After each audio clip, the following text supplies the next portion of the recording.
Good morning.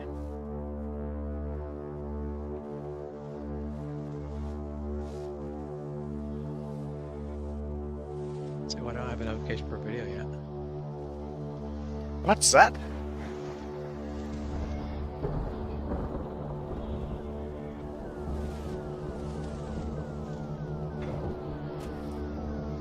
Yeah, it's not a video notification.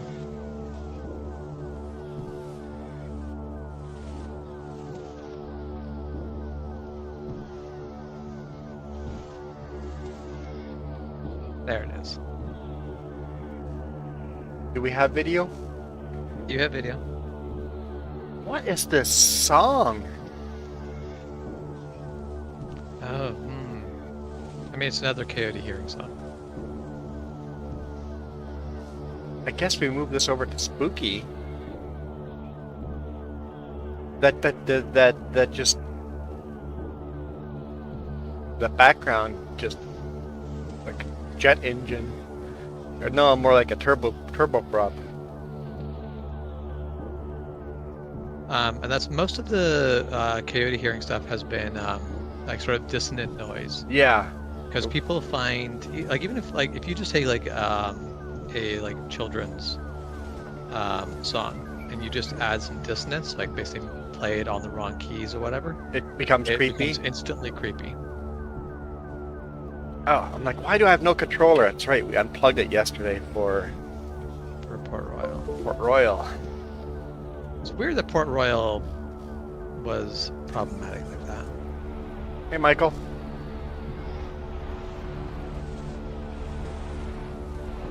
How's it going, Michael?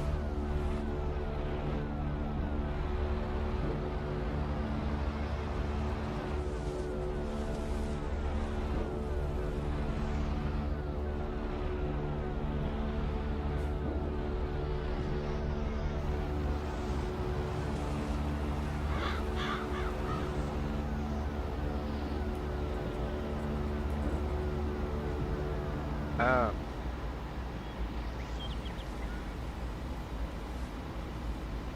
what am I looking for? Sprayer.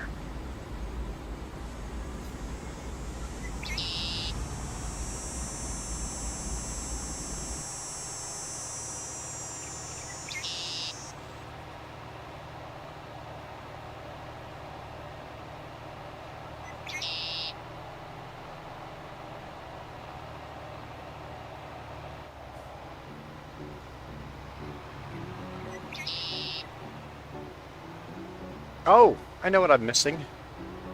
Oh, never mind, it's there. I mean, the playlist. It showed up there. Okay, cool. Well, It is currently 57 degrees here. There's 14 degrees Celsius. It's a cool morning. oh, I'm like, what? It's 20 degrees here. What are you talking about? But yeah, you're not here. I'm not there. It's a very cool morning. It was Nothing- actually cool. I closed the door because I'm like, oh, woke up in the morning and it's like cold. Got cold overnight. Definitely, I took a ride to the hospital this morning, and it wasn't bad enough, but it was like I still just tossed on my hoodie. But yeah, You wouldn't want to go More for a than- long ride in that temperature. yeah, it's cool enough that's like, yeah, if I was going for a longer ride, I would gear up more. So you have your SUV and your bike there right now? Yeah.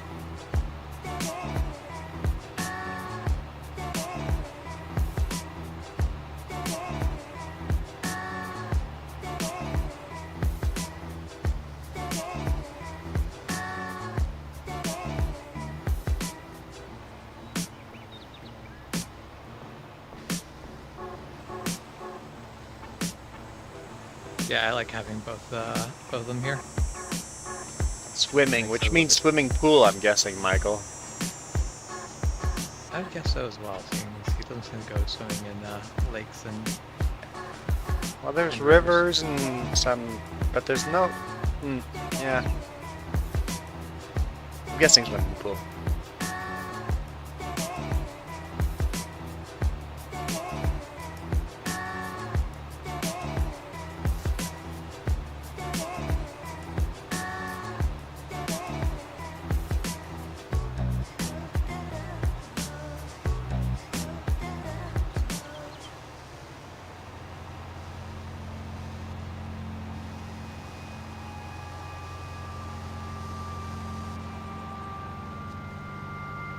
Is this another Coyote song?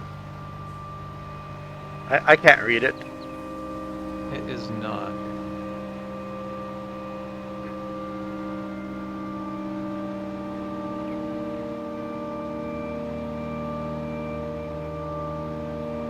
Oh, that last song, would that be vocals? Not really, right? Because it was just sound effects. It was done by a human, but would you put that under vocals? I mean, I probably would. I also can't hear it because either I can listen to you on Discord or I can be muted on Discord. Oh, and okay. listen to the stream.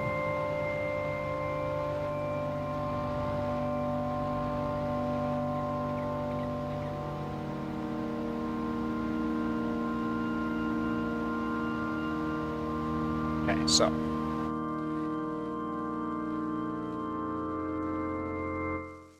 Going back to this one, would that be vocals?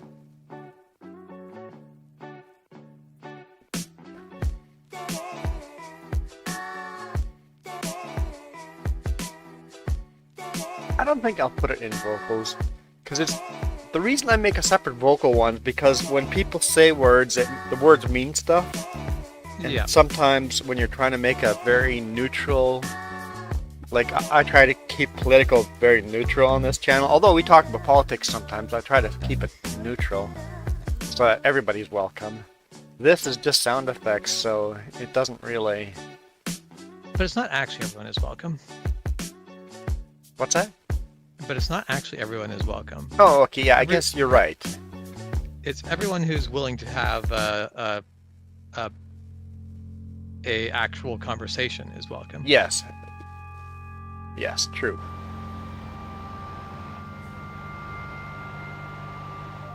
We don't welcome racist bigots here. Yeah.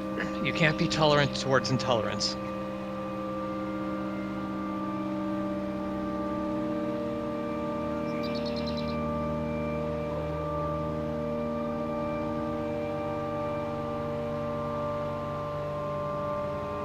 Yeah, technically Michael never answered a question, but I think effectively did. He's gonna go swimming in a swimming pool. Oh. Unless his mom house is Going to your mom's house, so your mom's house might have a river on it, or a pond, or a Yeah. lake. So, He didn't say his mom's house. He said his mom house. oh, it's a grandmother. Mum would probably be grandma. I'm not sure if that's a typo or it was intentional. So yeah, I'm not sure. It might be So, his because- mom's house. Yeah, I'm pretty sure Also that's be- probably grandmother. Yeah, okay. Yep, Yeah, my okay, mum would be grandma. And Okay. I'm guessing grandma has a pool, although Yep. once again we don't know for sure because Michael's very good at not answering but not answering. Has he considered a career in politics? Michael the politician.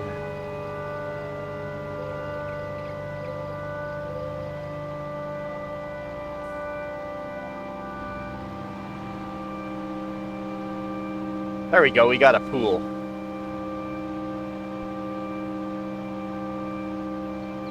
Well, I think he failed as a politician because a politician would have worked his way around that answer. Would have never Yeah. answered.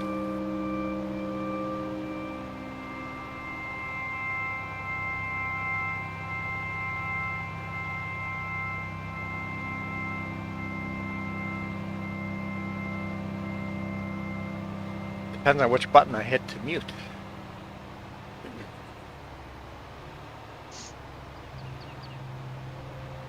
So I'm just on Reddit, and there's a guy who's posting in the martial arts subreddit. He's complaining because he's like, my friend thinks martial arts are completely useless. And basically, his friend is saying that training for martial arts is not actually a useful thing because, like, he's probably never going to get into a fight where he needs to actually win. He's never going to get into a street fight. He's never going to get into a bar fight. And like he's looking for support from the subreddit. Most people are like, your friend's right. Like, dedicating hours every week to learning how to defend yourself isn't worth it in a society where you shouldn't be expected to defend yourself. Yeah. Like- Also, martial arts and injuring and fighting is a very North America thing. Martial arts in the rest of the world is not about fighting and defending, and it's about doing your mantra, your It depends on where it is, but yeah, like there's always a split between people who are learning martial arts for the like almost more as like a meditation thing, and then people who are learning martial arts for competitive like UFC fighting, and then the people who are learning martial arts for self-defense. And these are three very different uses. The martial arts you learn to win a MMA fight is not the same martial arts you learn to fight on the street. I'm deleting this song. There's nothing wrong with this song, but look at I know you're not listening to it, but look at the little triangle in the center that doesn't do much. It's kind of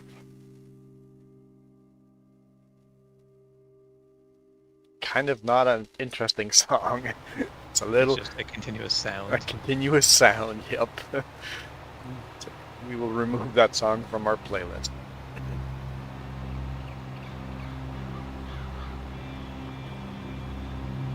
Yeah, that's so people who do a lot of martial arts and also like do something that gets them into street fights, like being a bouncer, have talked about it, where they're like, so the things that you use in a street fight are basically the really super fundamentals of martial arts. Oh. You're not sitting there big strategy. It's just, yeah, okay, I hit him in the face once, hit him in the face again, fight's over. It's just basically keep yourself from getting hit and just land a couple of hits, fight's over. Like, real fights don't last for multiple rounds of people pummeling each other in the face. Yeah, like martial arts, yes, yeah. But if you're in the octagon, you're there to win that fight. You're motivated to win the fight. Most people get hit a punch in the face, and their motivation to continue fighting really starts to drain quick. Yes, but in the octagon, that's part of the deal. You learn how to take a hit in the face, yeah. Yeah. Well, and that's the thing of, there are some people who made it surprisingly far in MMA without ever really taking a solid hit to the face. They just had super good early success. And then they get hit in the face, and they get that one hit in the face that really rocks them, and they're done. They can't fight again. Their career is literally over from one punch because they've now got the fear of getting hit. Yeah. Like, that hurt. Don't want to do that again.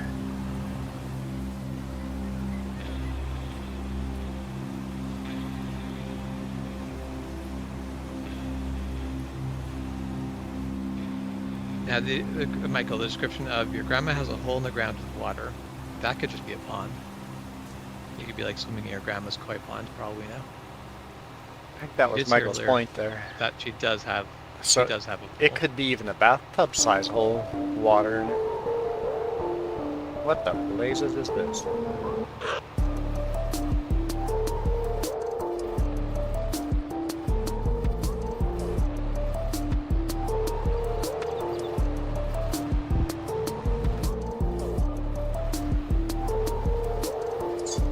Uniquely different music.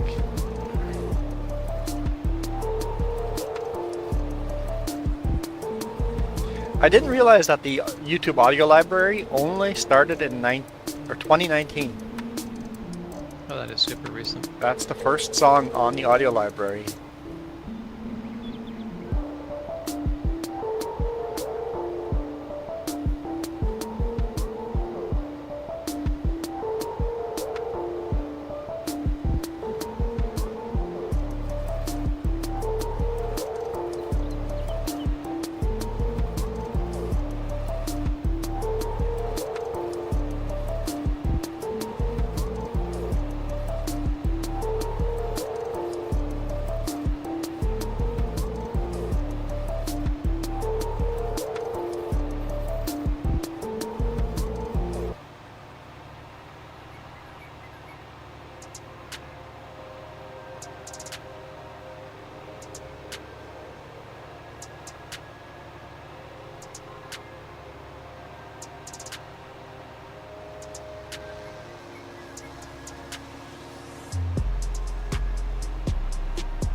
Yeah, as I'm going through this playlist, if nobody in chat says they dislike it, I'm leaving it in even if I dislike it. Unless it's a song I just really don't want to hear again. Yeah. Like, nope, I really don't want to hear that again. And I'm guessing over the videos as we get to the finalized playlist and get re-listened to it over and over, more and more songs will get removed. But I've made a master list that has all of them in it.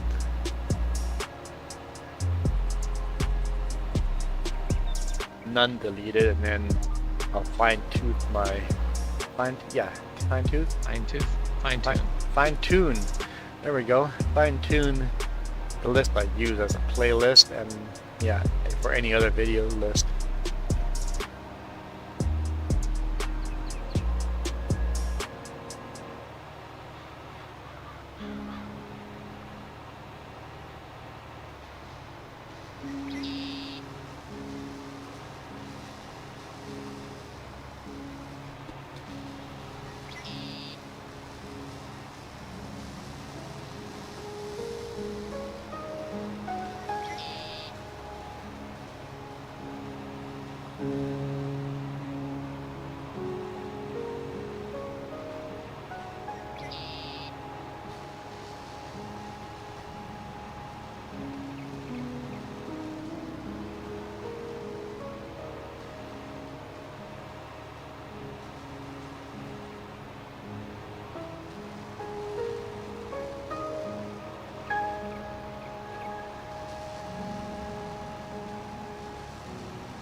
How do we spray around this?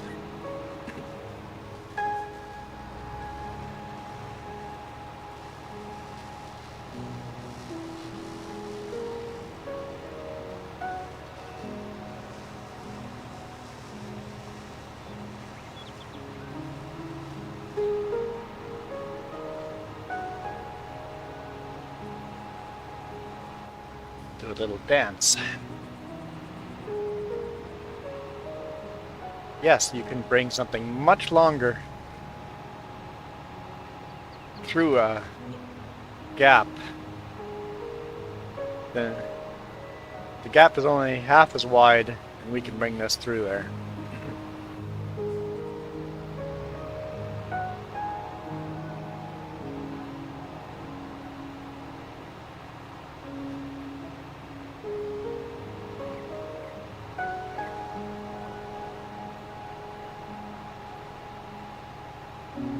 Wait, you're at church right now ushering? 'Cause put the fucking phone down and do your job.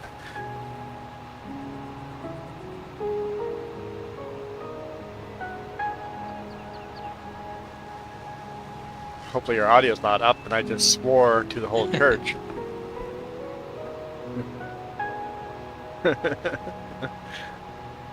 That's on you, Michael. I swore it to the whole church.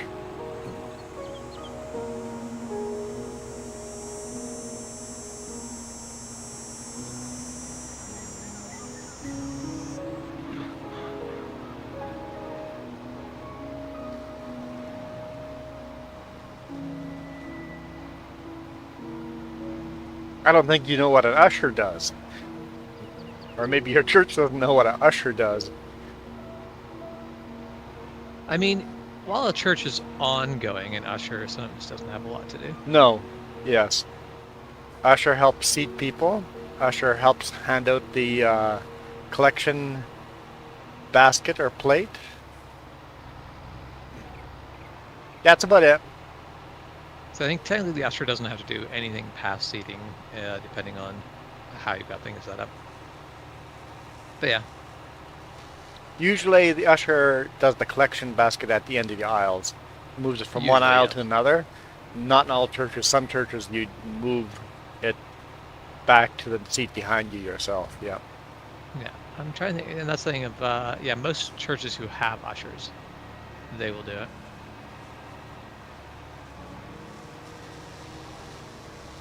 So you're saying you're listening to us instead of to the pastor. we're probably saying more important things. Yeah. You know what? Sometimes. I mean, yeah. Sometimes. Depending on what church you're in. Generally, probably should not be true. What kind of church is it? Is it lowbrow Christianity or high church?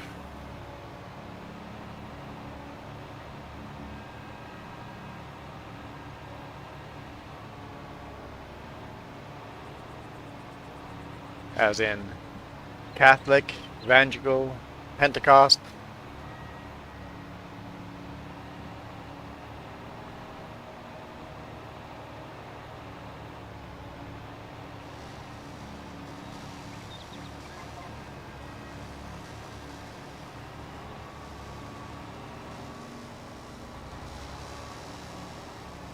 Yeah. Or you didn't answer the freaking question. I always find high church awkward. I feel like I don't fit in. Catholic or Orthodox church, I'm like, I don't feel comfortable here. I don't fit in. I've never actually been to a Catholic mass.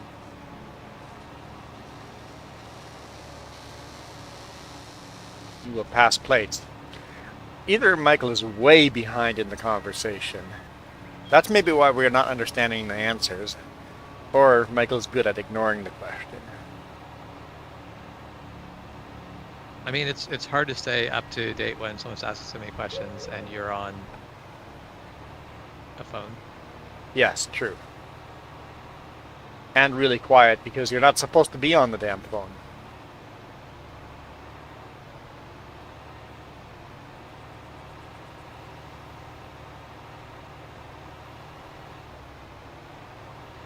What church do you think he's going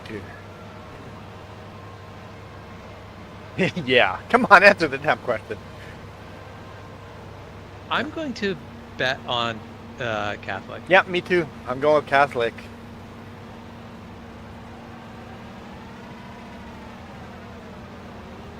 Simply because basically... Hey, Kieran.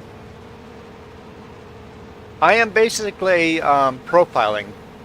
Yep. Michael, I'm profiling now, and saying you're in a Catholic church. Are we right or not? We could very well also be wrong though, because Catholic churches are not nearly as common in Texas as they are further west. Or south. Yes, if you go down to Mexico, Catholic churches are extremely common.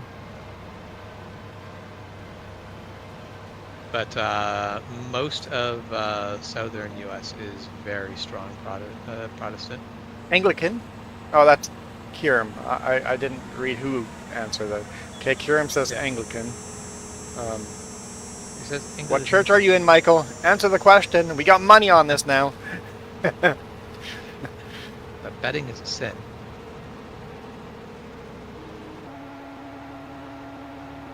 Presbyterian. There we go. Okay. So that's not high church. Yeah. So we're wrong. I think I would fit in okay in a Presbyterian church.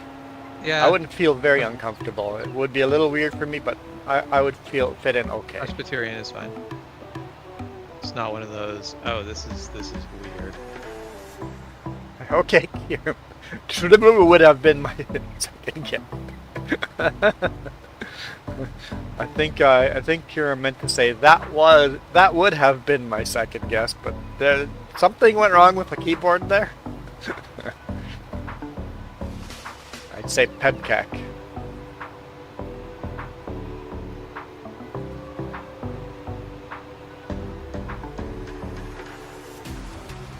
Oh, so Michael's got his audio on in a church right now, and I swore. That means I swore in the church. No, because if someone plays a video of you after the fact, it doesn't count. Still, you have to yourself be in the church. I live streamed swore in church. No, Juan, the important thing there here is you cannot claim to have been in church Sunday morning just because someone is live streaming you. That's true, yeah. All right, I'll be right back.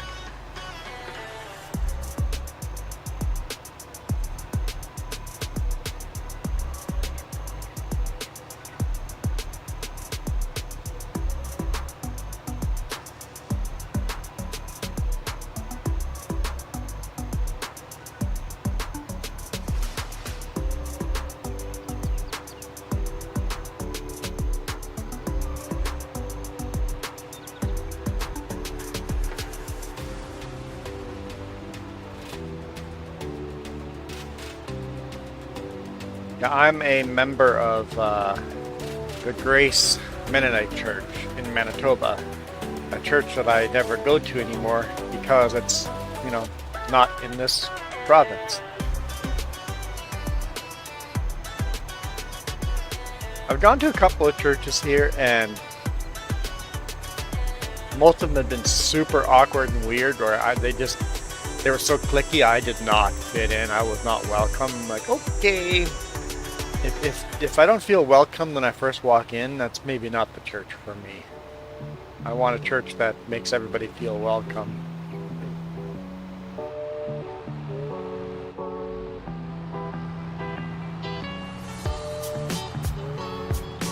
And I honestly haven't found that here yet.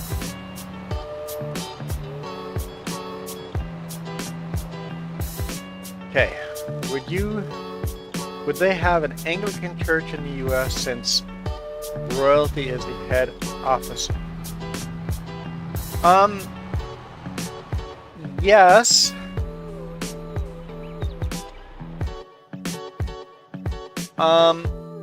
They did distance themselves from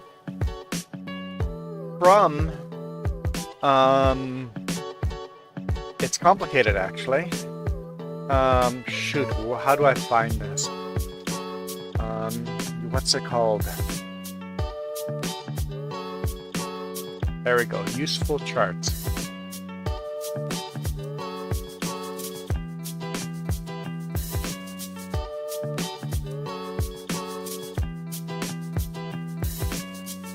Does he have a playlist of?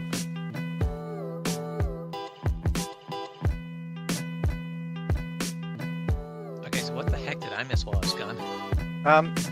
Why are we on useful charts?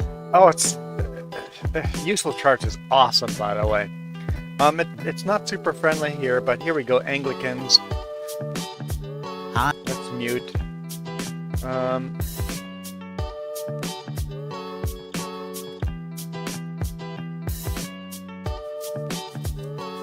So here we go.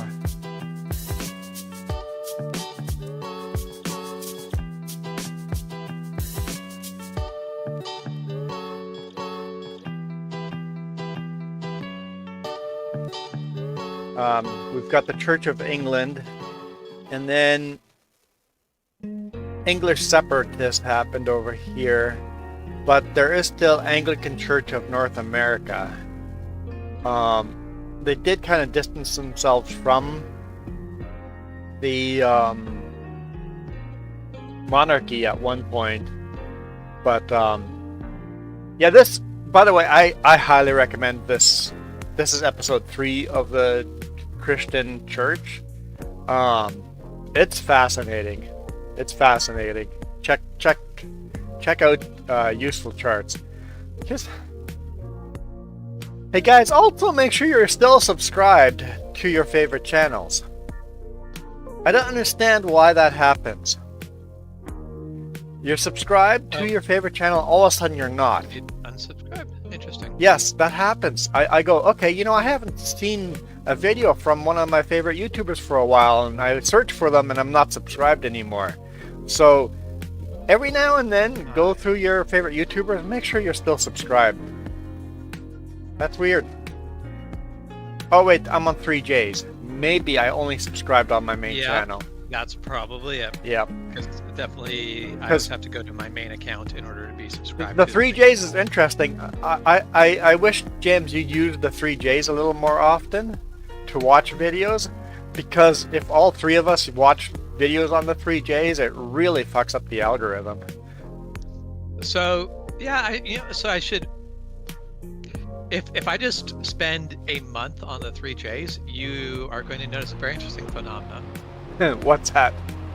The 3Js will just, whenever it goes to the next video, it's going to play a Canon song. Because that's what my YouTube does. Yeah. It's a band that I just listen to so much that they're like, I don't know what to get you next. I'm just going to get you the song. I enjoy 3Js because it already does give me completely different playlists than my own feed does. My goal is to make it suddenly pop up a sword fighting video for you next. New goal.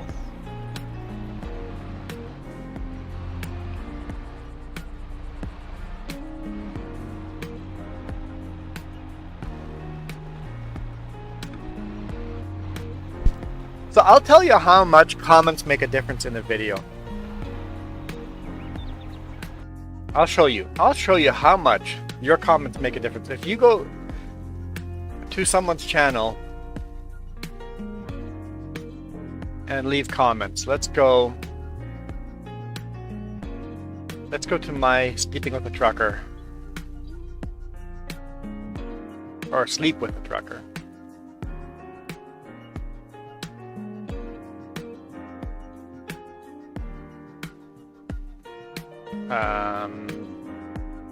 Apparently I can't just search Sleep with a Trucker. Let's click the channel. There we go.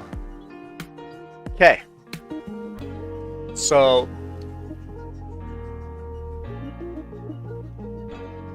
we've got this video. It got... Does it show how many views it got? Oh, right here. 208 views. So this video got 208 views. Linda and Milo Girl came in here and left a bunch of comments, right? Not a lot of comments, just some comments. Now check out this video. Oh. That's not the right one either. Lots of comments, 317 views. Where's the video that... I'm screwing this up. There's another video that got no comments and has like 12 views. Videos. Here we go. Here we go. Look. There we go. 7 views. 7 views. This video has 7 views, no comments. All it takes is Linda to come in here and drop like 12 comments. I get 200, 300 views. Linda doesn't immediately come in and drop a bunch of comments, 7 views. So having somebody come to your videos and comment and watch the whole video, because it's what, a 49-minute video. If nobody immediately comes over and watches that video and comments on it, you don't get views on that video. So the algorithm... Why is there grass there again?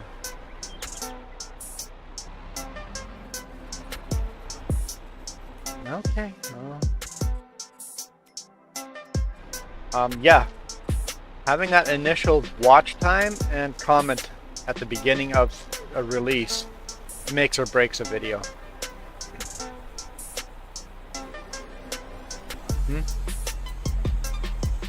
Oh, live chat too, big time. If there's people commenting, you'll have more people dropping in to say hi.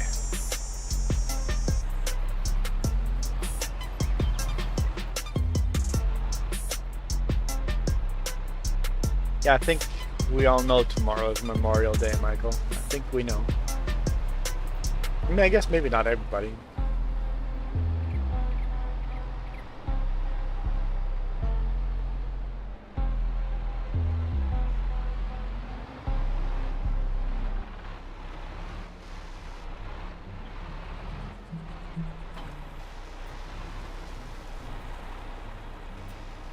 So make sure you tell Jess that her taco bake was fantastic. Jess, your taco bake was fantastic. I'm gonna make sure to mention it frequently to Mel. Because she didn't get to have any? Exactly. Don't you have any left?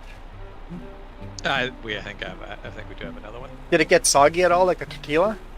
Yes. Yeah, I figured. However, air fryer. Air fryer.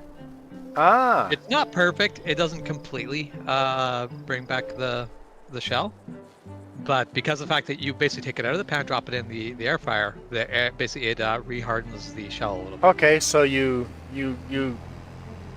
warm it up in the pan. I just No. toss it straight in the air fryer. Oh, you just take it out of the pan and put it straight into the air Take fryer, it cold straight in the air fryer, and it just cooks it up. and it cooks it up and makes it almost. Okay, cool. The only downside of that is that the cheese on the top, like the top layer of cheese gets hardened The top layer of cheese gets hard. because of the Oh, airflow basically. So dries out maybe the top layer of maybe cheese. she shouldn't add the top layer of cheese and let you add it yourself after. I mean, no, No, it's fine. it's Because fine. it's just the very top layer of cheese gets hard. As soon as you break through that, it's nice and soft. Okay, so yeah. If you had a very thin layer of cheese, yes. But there's quite a little bit. There's quite a Okay, lot. so because there's a thick layer of cheese on top, it's okay if the yeah. So Yeah, okay, the very top layer of cheese can get hard, and that's fine. That's not a problem. So yeah, just suggest adding a little bit of milk to the top layer before deep frying oh hey, it's not deep frying, air frying. or air frying. I mean, but put I'll just try a- that next time. put a little bit of milk on top so the milk soaks in, or even a little bit of water, but milk would be better because cheese product. No, milk. Alright. We'll go with milk. Maybe I'll try that in the next one that I warm up. Yeah, it's definitely super appreciating all the food that is donated, but we've been going through it a lot slower just because Crafting Spirit has been in the. Yeah, she's got crappy hospital. hospital food instead. Mhm. Can Oh, you so not with any bring luck- her some food? It's not like specifically forbidden. However, it is that they do want to have more control of Yeah. what's going on. Like today wouldn't specifically be a problem, but she's already had breakfast, and Crafting Spirit should at some point soon be giving me a message going, "Hey, I'm ready to come home." Okay, cool. At least for now. Speaking of the devil, she tells me that she's waiting for a subscription. I'm pretty sure that means prescription. Phone and fat fingers and all that. Yes. But basically, discharge is moving ahead. So basically, you should maybe head over now. No. Because a prescription, I mean, a subscription might take a while. Well, the whole thing is basically for me to be able to park close enough for Crafting Spirit to be able to walk to the car. I need to park in a very time limited parking area. Yeah. So if I go now, I have to basically pay park in the very expensive pay parking, and then move the car when she's actually ready to move. And also, we are so close to the hospital. It's less than a 10-minute drive. Okay, yeah, so she doesn't have to wait long. No.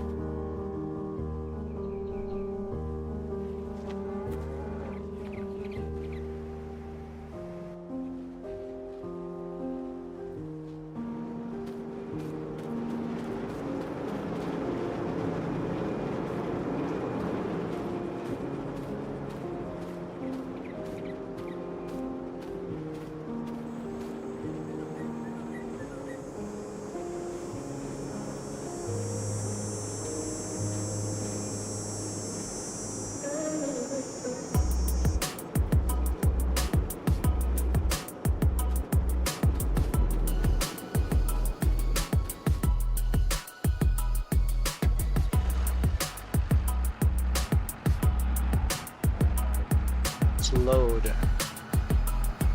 Grape harvest.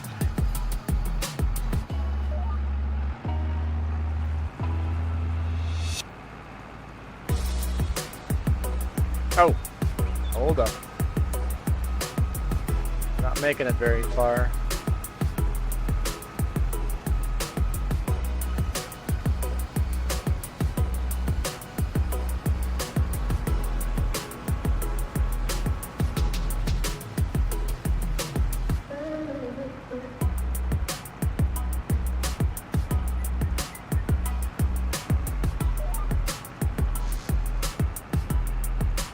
There we go. Yeah, I'm guessing Michael had to go for 30 minutes because his ushering job he had to actually do something. Yeah, church is probably ending. Yeah. Yeah. Yeah, as I say, it's got to be end of church there. And he was scared as people walked by, like the pastor walked by, that I swear or something. And then you'd be like, yeah, I listened to this Christian YouTuber who spends his Sunday mornings playing Farm Sim instead of going to church and swears. Yep. Very good Christian.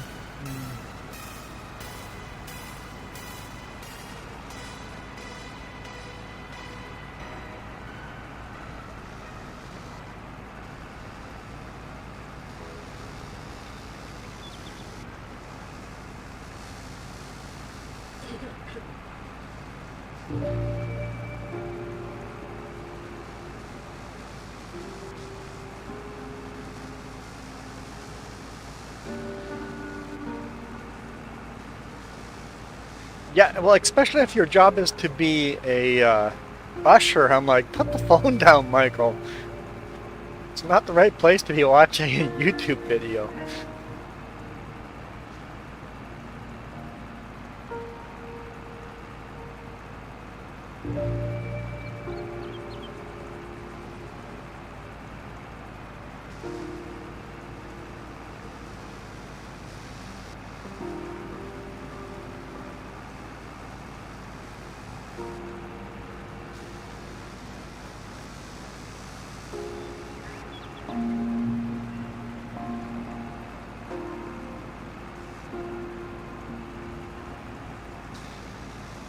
Definitely getting some interesting music when you download all.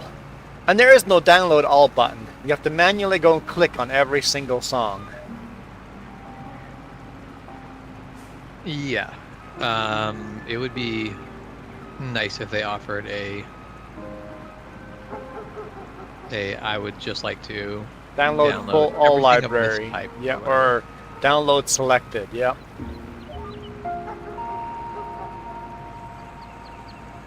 Well, the thing is, I started downloading all the songs, and then remembered, oh, some of these songs have attribution. There we go. Attribution required on them. I'm like, oh, well, I don't want to do attribution because I just want in a playlist. Like right now, I am doing attribution by leaving that playlist on the top corner. But there's different rules on what word you have to leave at in the description down below, right? I'm like, Yeah. nope, I want song that I can just play without telling anybody who and what song this is. So I downloaded a couple hundred songs before I go, oh, okay, delete everything and restart. Yeah.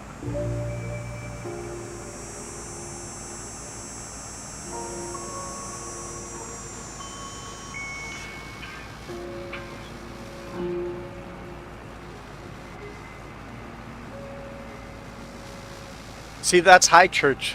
I would feel so awkward in that church, Kiram. I'm guessing that's Catholic or Orthodox? Because I don't know anything about altar boys and the Eucharist and all that stuff. I shouldn't say nothing, but I know very little of all that stuff. Yeah, Catholic, yeah. Yeah, I've never been to a Catholic mass. Well, I guess you should say capital letter Catholic, because lowercase Catholic includes the whole world. Every Christian in the world is lowercase Catholic, according to the Catholic Church. That was not 30 minutes, Michael. The pastor has gone by him now, Quick. and it's like, okay, people aren't here anymore. Church is over. I can now swear.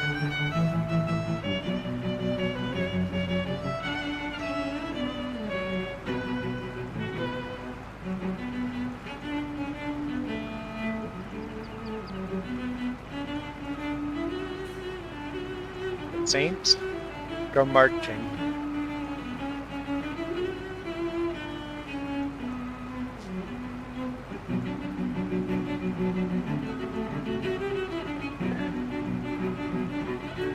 But Michael, why are you not in?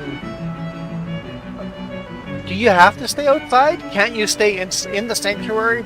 Can't you stand inside the door in the sanctuary instead of in the hallway?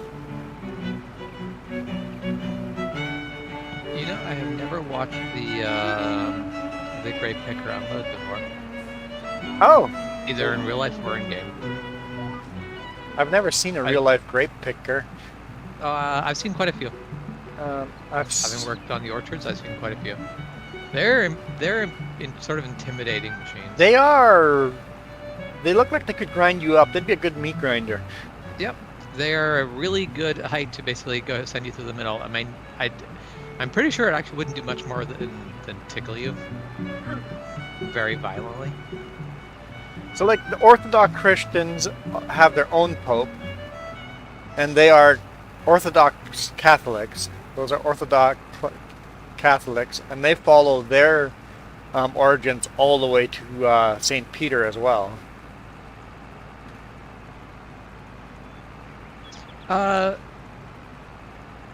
Juan, Yes. a YouTube content creator that you might be interested in, that I'm not sure that you're subscribed to. There's a YouTuber or a channel called Religion for Breakfast. Religion for Breakfast. I have. Sounds He familiar. basically does a lot of different, like, basically talks about a lot of different religions, and basically he's a religious scholar. I feel like it just might be a thing that I watch very little YouTube, but I do a lot of podcasts. well, and that's I don't know if he has a podcast, but it would certainly be the sort of channel that could absolutely That have a could podcast. have a because of podcast, what he yeah. does. I'll look into it. 'Cause all of his stuff would be super podcastable. It's not, video format's not super important to most of his stuff. Because I listen to the 10-Minute Bible Hour, which is fascinating history. Fascinating history, and just really A lot less to do with the Bible than history, honestly. It just Well, happens to be yeah. history based in the Bible times, yeah. well, and that's the thing. Like, but it is very interesting stuff. It's I like the 10-minute Bible hour. I don't listen to a lot, but I do like it. Yeah, the Roman Empire split made church very messy there for a while. It's weird how humans build things and then split, and then split, and then split, and then split.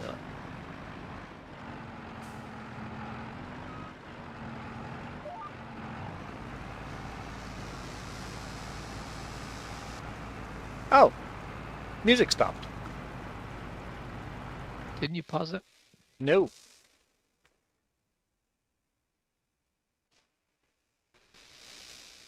So what was the last song? Oh yeah, so the last song was, yep, okay. So, let's go.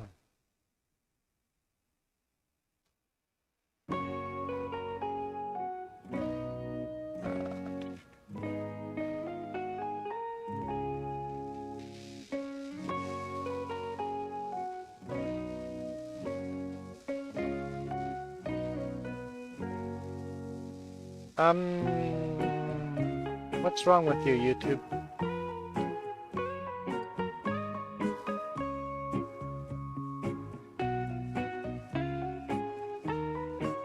I'll delete that. Let's try that again. Just let's take this and drop it into, where are we dropping this? Into here. Closing that. A little sorting out.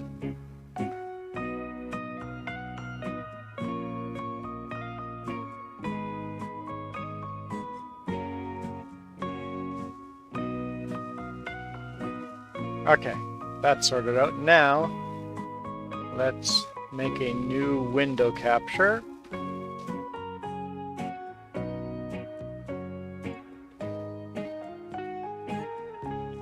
now. Yes, we want that.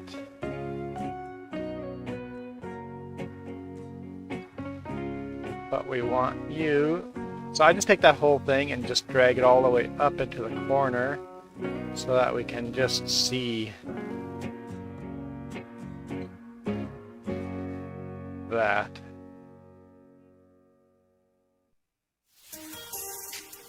All right.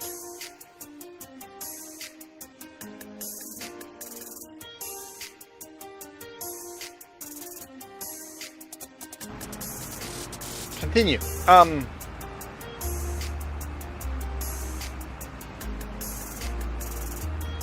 It's nice seeing groups working through the messiness of split ups in church like that, right?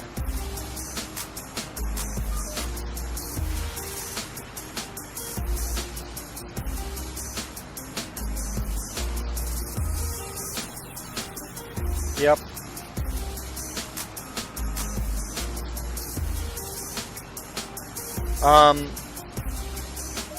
I do like that the newest pope is a lot more liberal.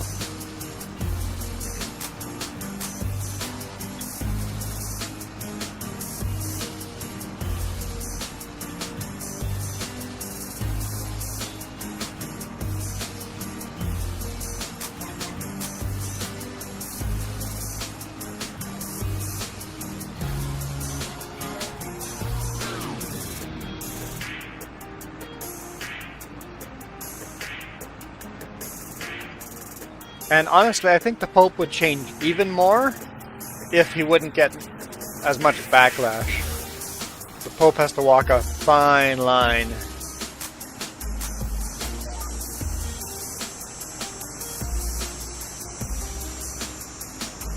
That's in all politics, and running a church is very much politics.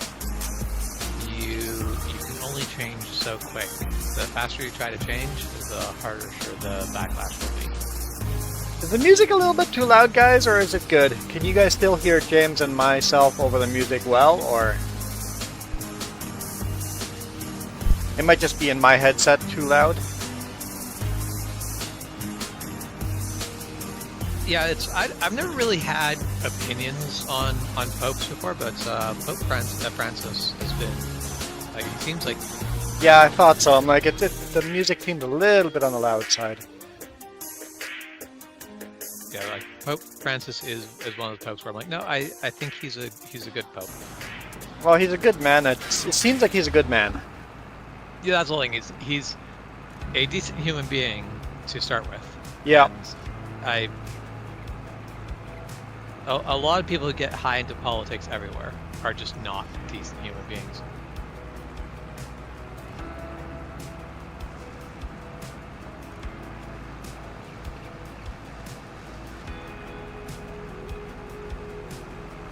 Yeah, usually to be in the seat of power, you have to be conniving and deceitful to get there. It certainly trends towards that.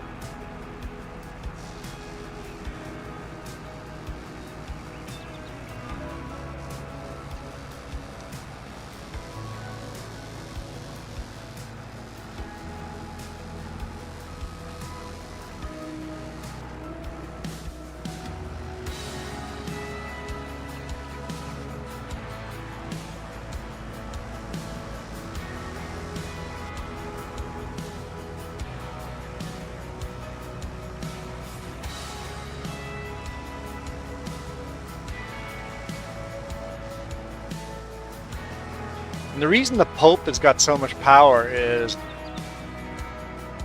he has so much influence over a voting bloc in the whole world. Every country in the world, the Pope has so much influence over a voting bloc, and that's why politicians take the Pope seriously.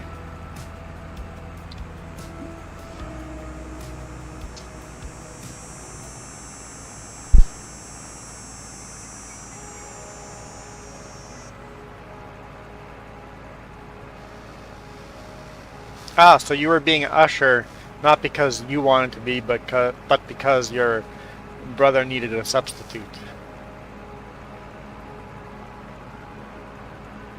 Yeah, I don't think you make a very good usher if you're watching YouTube videos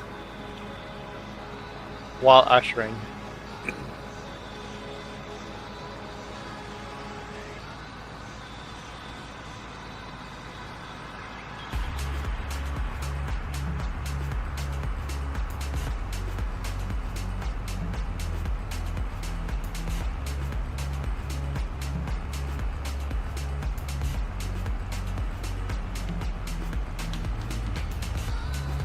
What? I'm a mistake?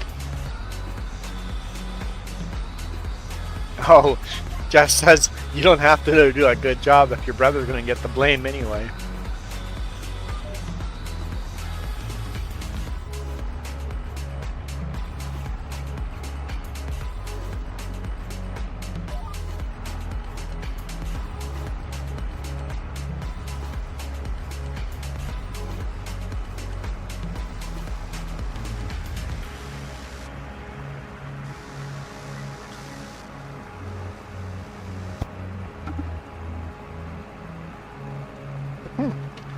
Kiram is pretty politically aware. Good job, Kiram. Better job than I often do.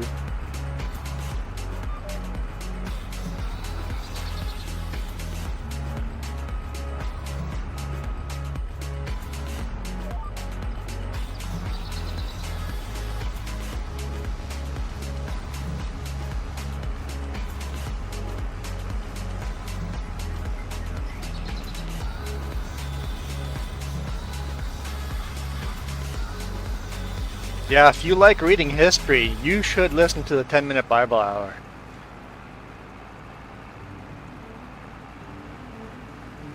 Start at the beginning of the Esther episodes, because how many episodes are we in and we haven't even started the book of Esther yet?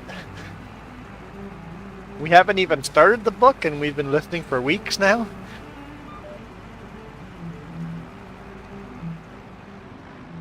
"35 episodes in and we haven't even started the book. We're just setting up the history to the book."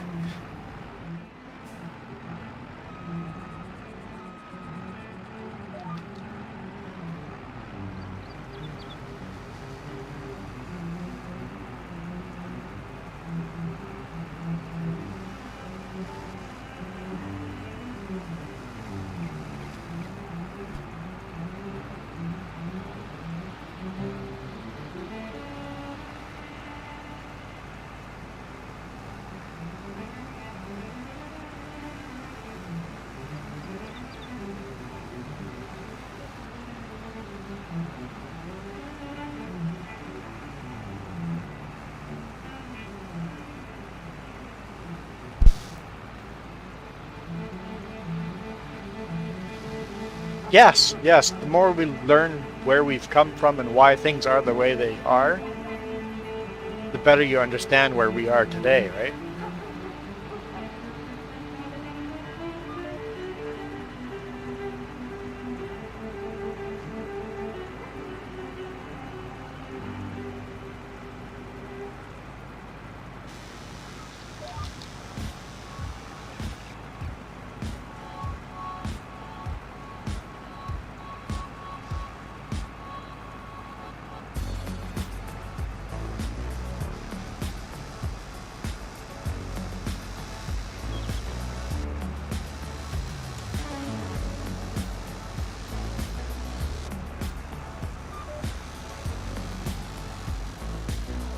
There you go, James. You can watch it unload again.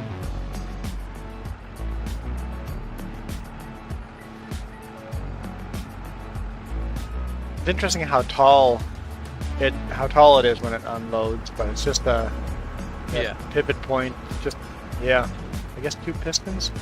I guess you've repaired these things. I've never repaired one, but I've repaired forklifts in shops. I've been working on them. It's interesting that they're just big tube frames, really. Yeah. Basically, the fact that I have to go over the grape rows means everything needs to be designed in weird very sort of setup. Tall, yeah. Like the steering is so weird how the steering linkages work on these things. Yeah. Like, you want to steer down there. Look where the steering linkage is. Way up here. Yep. Yeah, that's because I've kind of looked at them. I've looked at the way they're set up, and it's like, man, this is such a bizarre Frankenstein operation. But of course, it makes sense because basically about 10 feet up is the first point where you can link left and right side of the vehicle. Yeah. It's just like such a weird.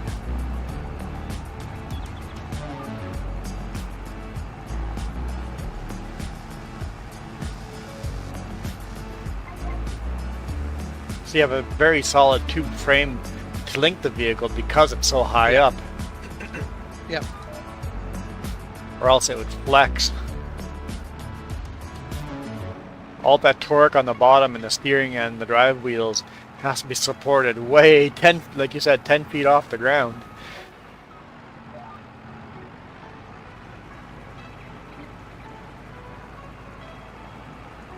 I hate breaking news. We are cord cutters, so we don't listen to news. Not the traditional way.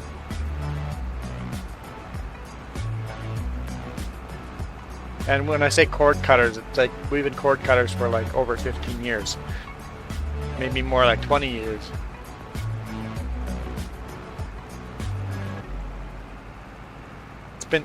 It's been many years. Just says not 20 years, but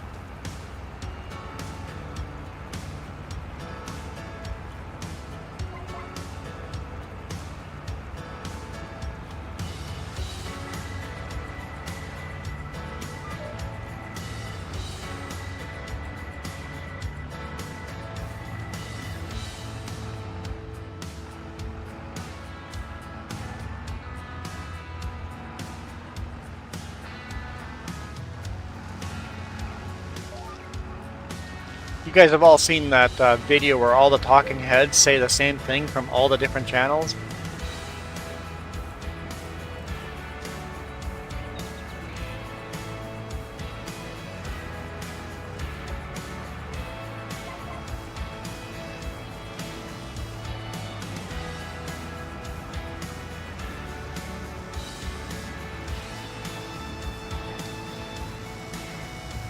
News outlets, talking heads. I call news outlets talking heads. Okay, where all the news outlets tell the exact same story from many different channels. Have you guys seen that clip? I don't know how I'd find that.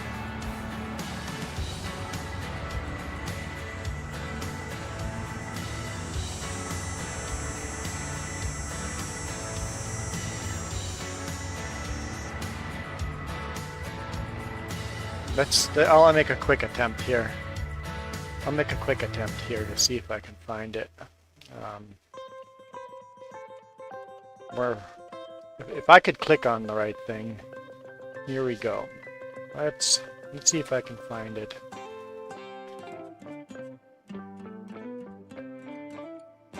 Search.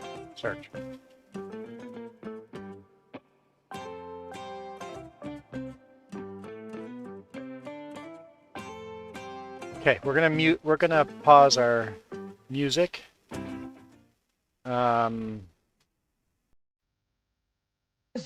Deadly. Wolf.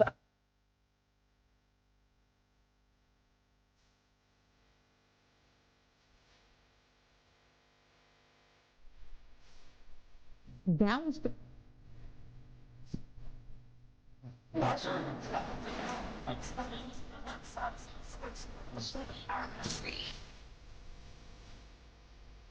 Yeah.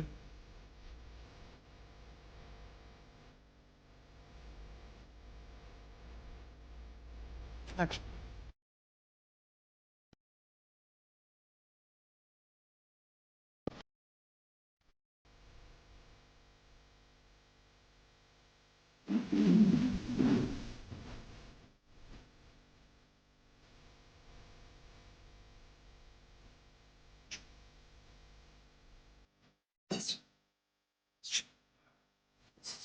Hey, Chris. Huh? Extremely dangerous to our democracy. Dangerous to our democracy. Dangerous to our democracy. This is extremely dangerous to our democracy. This is extremely dangerous to our democracy. This is extremely dangerous to our democracy. This is extremely dangerous to our democracy. This is extremely dangerous to our democracy. This is extremely dangerous to our democracy. This is extremely dangerous to our democracy. This is extremely dangerous to our democracy. Yeah. Point taken. That's why. Not only do I not know how to. Autoplay is on. That is why I'm a cord cutter. It's all bullshit.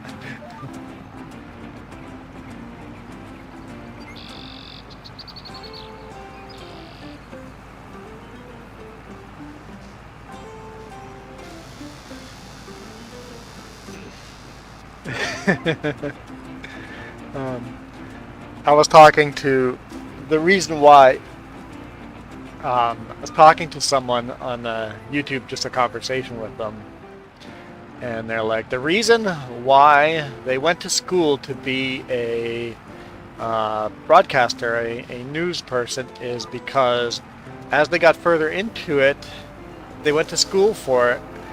As they got further into it, they realized how scripted everything is, how propaganda everything is, and they quit and started doing something different. And then they shared this video with me and go, this is why they're not in the newscast business, even though that was their dream job. Yeah, that's when everyone sounds exactly the same. What's the point of delivering the news? It's just going to be the exact same lines that you can get on 10 different channels. Yep. Just like... And the funny thing is, the clip that they used for this is a video warning us about the propaganda and the fake news. It's like, huh. So, it's propaganda. End of the day, it's just propaganda. If we always talk about propaganda in other countries, and we never talk about propaganda in our own country. It's there. It's terrifyingly there. And not just YouTube, or not just the talking heads, the news. It's all over YouTube. It's all over Facebook. It's all over Castanet. It's all over the internet as well. All of that propaganda stuff, right? Yep. Because I noticed something. All of a sudden in the US, a whole bunch of my favorite YouTubers all went onto submarine tours. Yep. Within the same 2 years, a bunch of my favorite YouTubers had these in-depth submarine tours and how awesome submarines were. I'm like, I'm sniffing something bullshit here. I mean, if you're a YouTuber and you're into this type of topic and the Navy invites you onto the submarine, you're not going to say no. You're going to do a story about it. That is the Navy doing propaganda, right? On YouTube. It's like, yep, I see it. I enjoy a lot of the propaganda anyway, but I see it. Got to be open and notice those trends. And so that's the thing of any movie that's basically a modern war movie. Yep. Seems very pro-military. It right? is. Yep. The reason why is because if you want to use video of modern military equipment moving, it has to be approved by. Yeah, it gets approved by the U.S. military, and you can make a lot of money making movies that are vaguely pro-war. But if you want to have a anti-war piece, well, the U.S. military isn't going to help you fund that. So yep. Now it's a lot harder to get the shots you need. And it's not like you can't make an anti-war movie. It's not like it's just more expensive. The U.S. military complex is sitting there going, "No, if you make this movie, we will make you disappear." It's just you don't get funding for it. That's all. But they're not going to help you, and as it turns out, they have a lot of money. So more people are going to trend towards You go where the money is, right?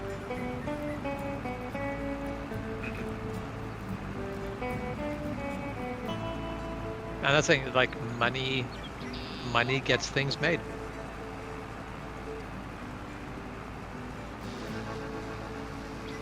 So yeah, that's why I'm a cord cutter. That's why I tune out when people start talking about their political leanings and stuff like that. I'm like,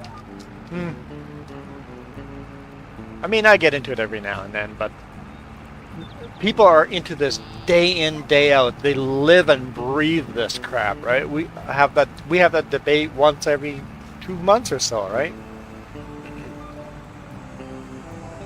You don't live and breathe it. It's so much healthier.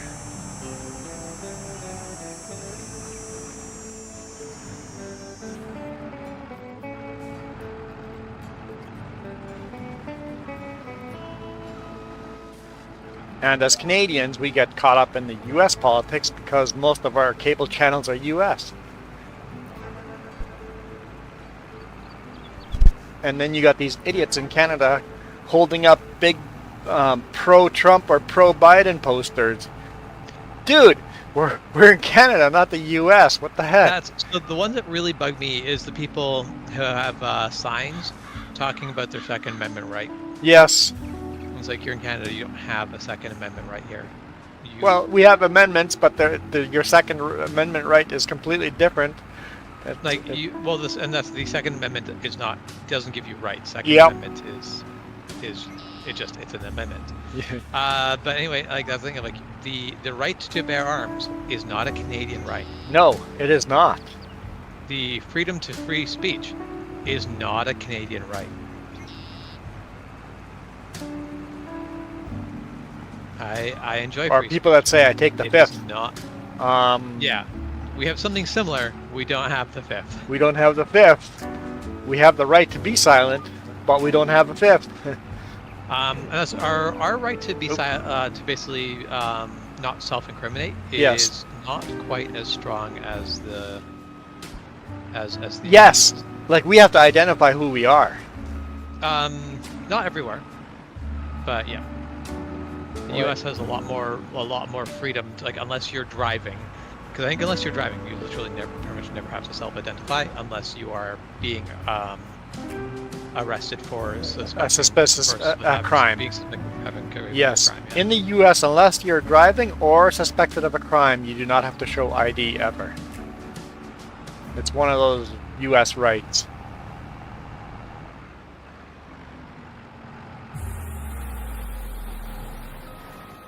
Meanwhile, in Canada, you just have to be detained.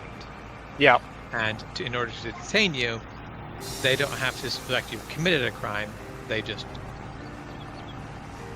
need to basically they need to be able to say that basically detaining you is a part of an investigation. We just need to ask you questions. We don't suspect you at all, but we're asking you these questions as part of this investigation. We can now ask you for that ID, right?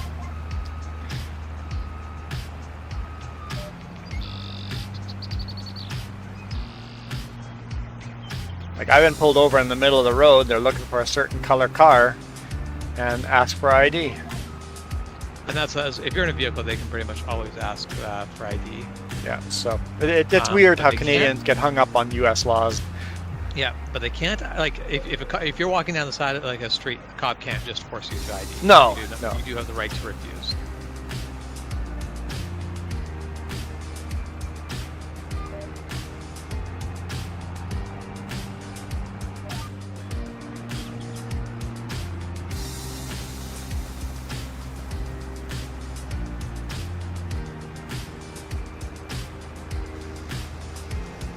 But it is a thing of, even in Canada, you should generally be careful of talking to the cops. Yes, because what you say to the cops will be used against you, not for you. Not for you ever, yep. Yep, you can still be polite and answer questions. Yep. But don't give them more info than they've asked for. And that's the thing of like, if you can help them solve make progress in a crime investigation, go ahead, try to help, but just always be mindful of. Basically, if you're completely innocent, it doesn't mean that you are not under investigation and that you could not be falsely arrested for the crime. Well, when I got my last ticket, I'm still waiting for my court date on that, but when I got my last ticket, I didn't say anything to the officer. I just took the ticket and left. I'm like, nope, not arguing this at all, not even hinting that I'm going to fight this. Yep. You don't, because I'm not letting you make a mental note of this. The officer just goes, that was easy, and then forgets about it, right? Yeah, so you don't want to be memorable. Yep. Be completely unmemorable. Don't argue with him. Just take the ticket and just go see you in court. But don't tell him see you in court, because then he'll start taking notes. Yeah. And that's the entire thing of, because of the fact that his word already carries more weight than yours. Yep. You need to make sure that you've got all your T's crossed, your I's dotted. Meanwhile, all you'd have to do is make some note and bring it up and go, yep. I took some, basically, I can walk in and say, yeah, I remember the scenario, this is what the scenario, and they'll default to they win. Well, I've talked to 2 different CVSE officers about my case. Yeah. And go, hey, I got a ticket for this, I'm disputing it. What do you think? And I just go, I got a ticket for tarp over height. And you go, for a tarp? Really? For a tarp? You got a ticket for a tarp? Yeah. So, I think I have a decent chance of winning my case. I think so as well. And if not, whatever, but I'm going to argue the case anyway. I mean, yeah. Not much else you can do about it.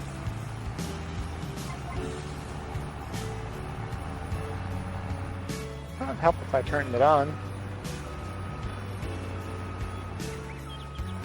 Just driving down the row of the vineyard, probably not helpful.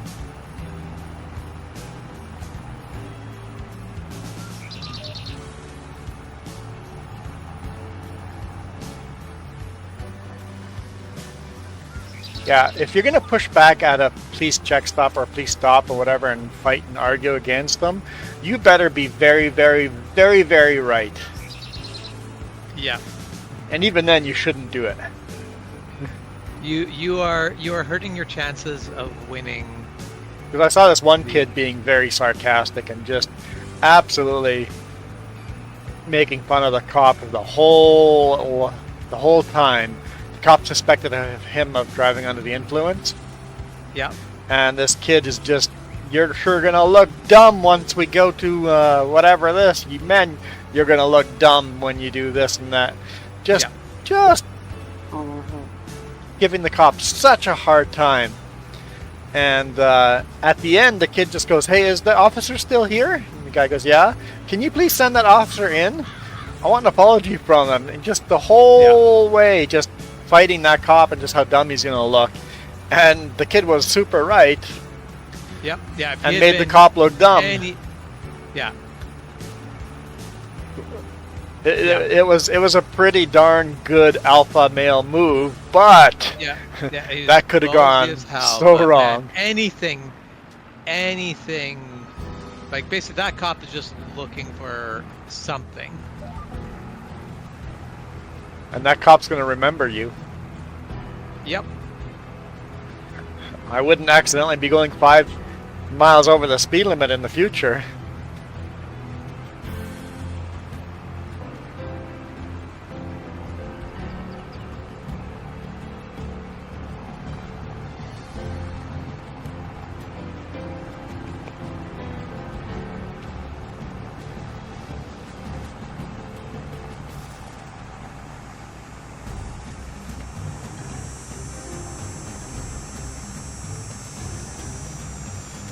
So hopefully, Michael, you're getting on the road as a passenger and not just like walking out onto the road.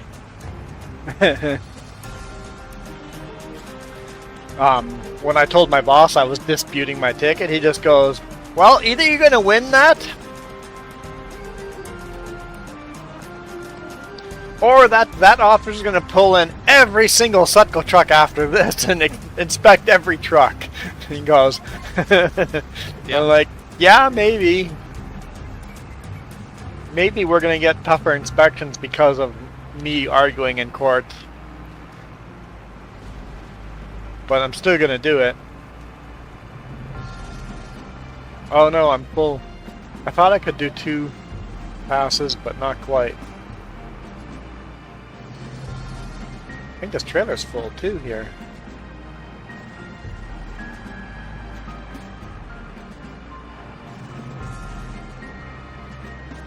We'll see.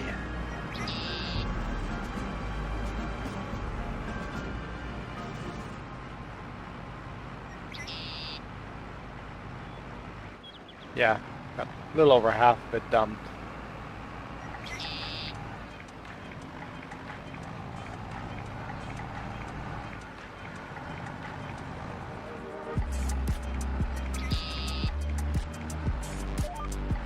I don't know why you would go for something that not even your country in the first place. Yeah, that's a weird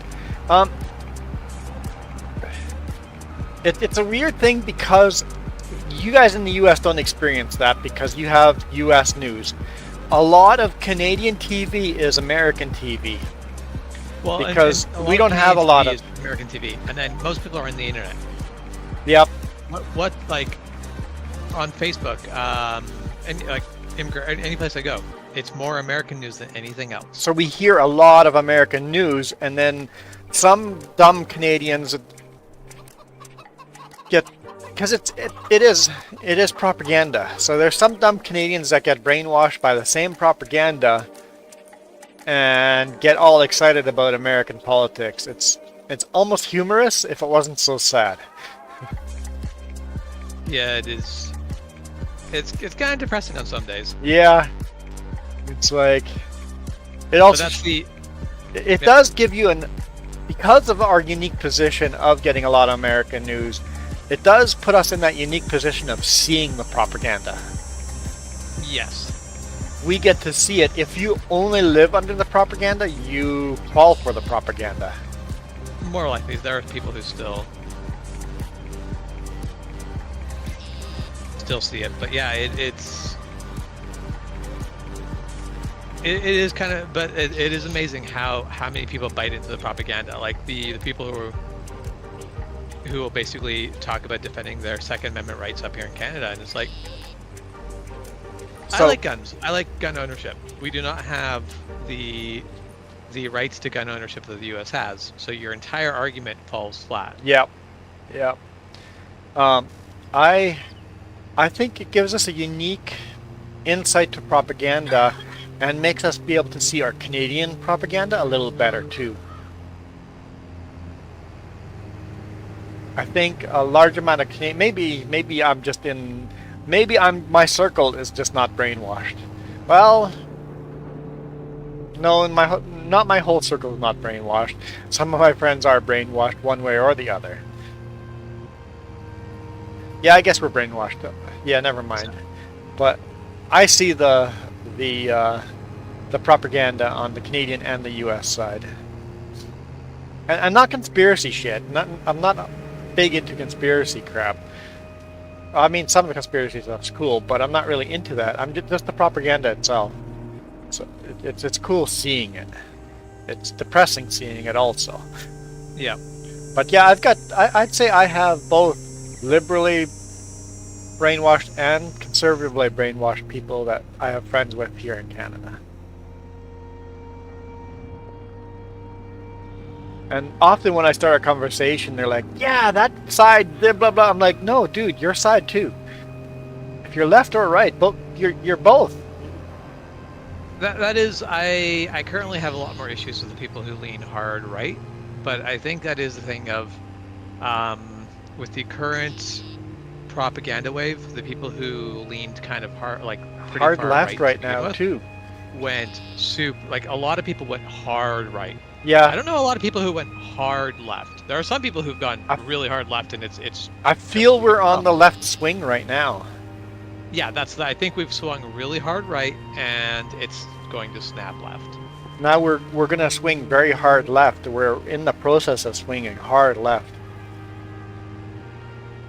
which will only separate left and right even more, right?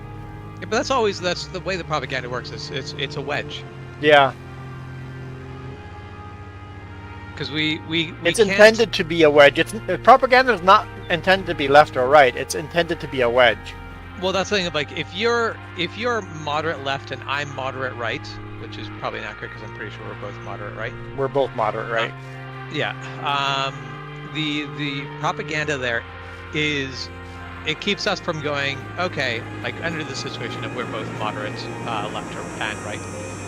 We can't agree on anything because there's things that we can't agree on.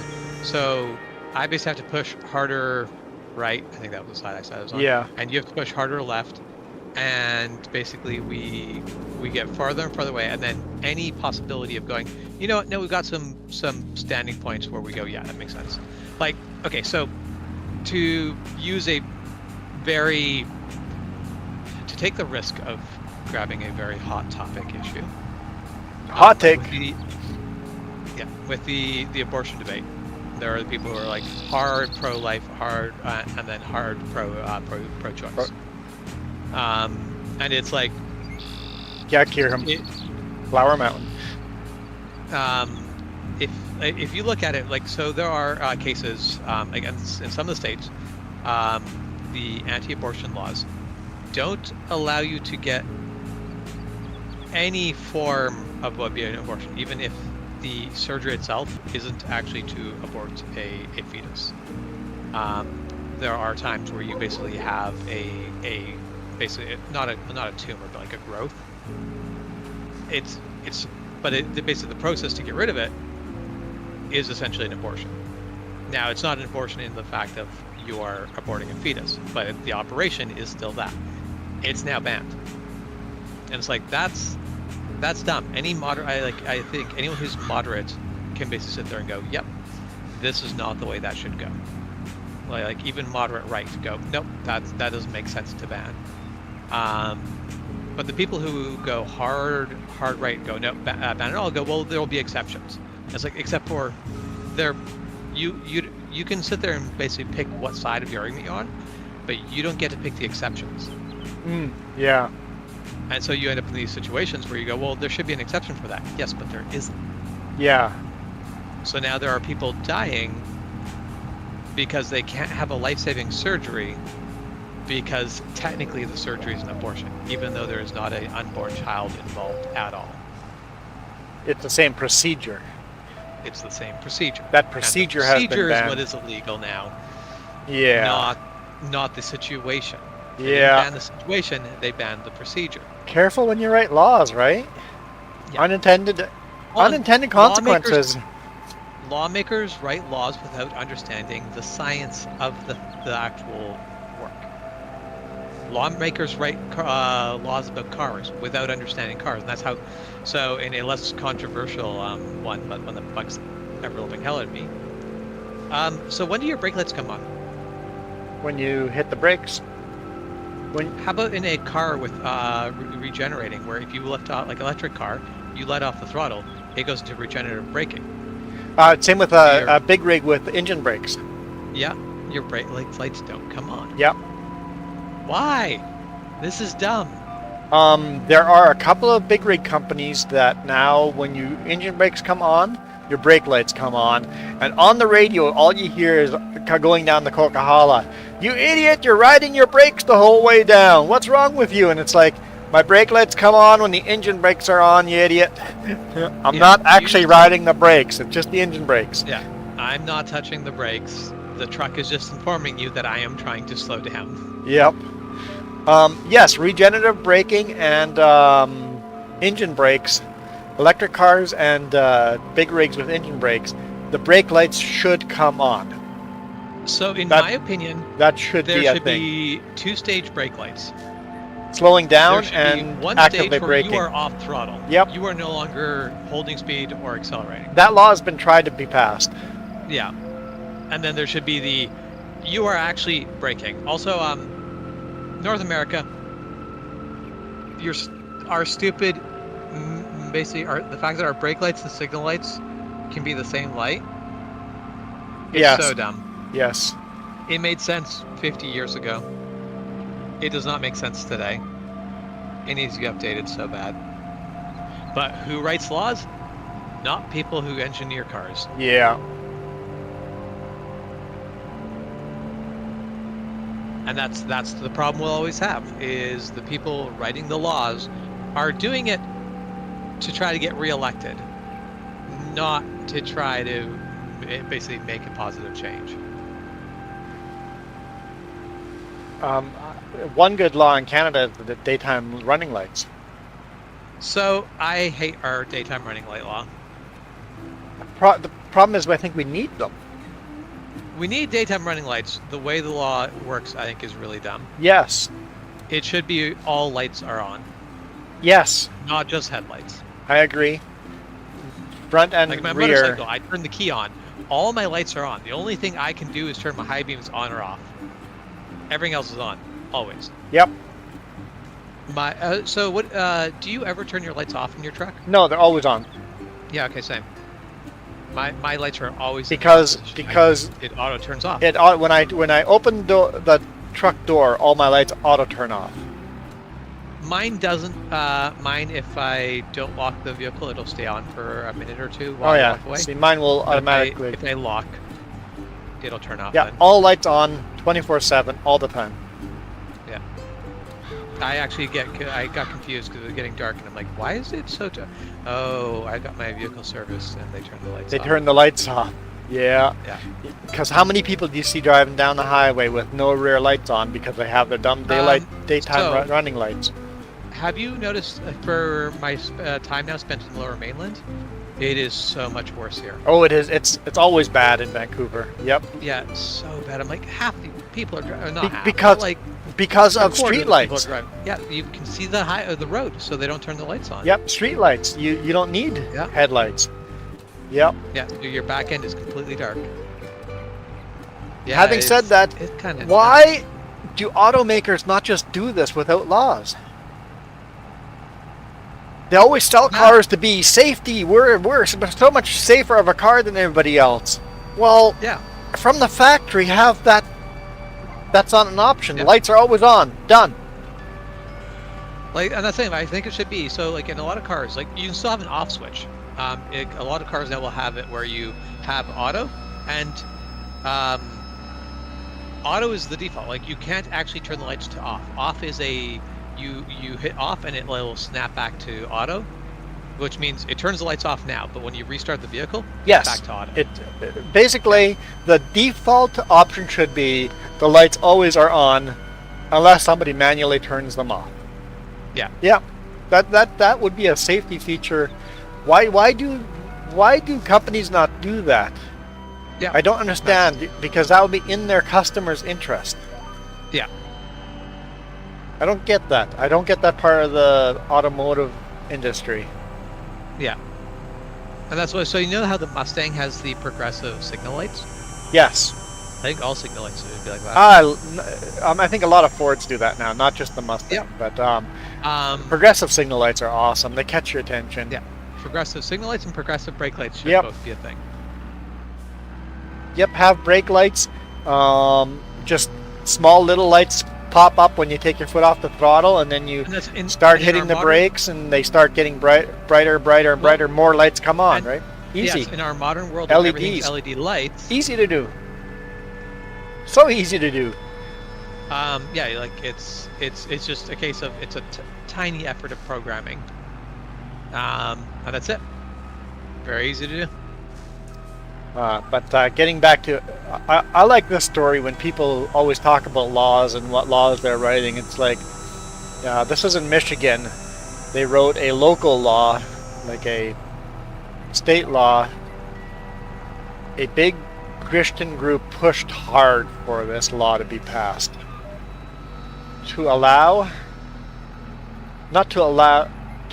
basically force after school church prayer studies to be a protected right. That you could have Bible study in school That's 100% protected right. Yep. They passed that law. Yep. I think. And then the Church of Satan Yep. started a Church of Satan study. They have their own Bible study after school. And the schools and the parents freaked the fuck out. And lawsuits everywhere.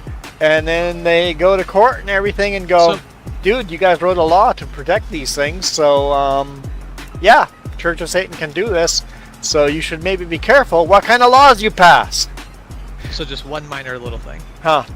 Not the Church of Satan. Oh, whatever, yeah. The Church of Satan was founded in 1966 and actually believes in Satan, does basically practice magic, and is very much a cult.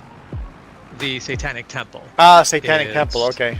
Is their religious organization that does not believe in God or Satan. In Christ, or yeah, exactly. So they have their studies. It's like, you guys wrote the law protecting these. They can do it. So suck on it. So it's a little bit of karma there. That's kind of funny. Careful what laws you write. Keep religion out of your laws. That's the thing of like, I don't know why people want to write the religion into laws. Yep. As someone who's religious, I don't want my religion No. to be law. Because if I can do it to your religion, what stops you from doing it to my religion? Yeah. Because that's something everyone basically goes, well, you know, this is good for my religion, so like this is Yes, good. yes, Like, pass, vote, no. yes, it's great for my religion. Oh, wait, oops.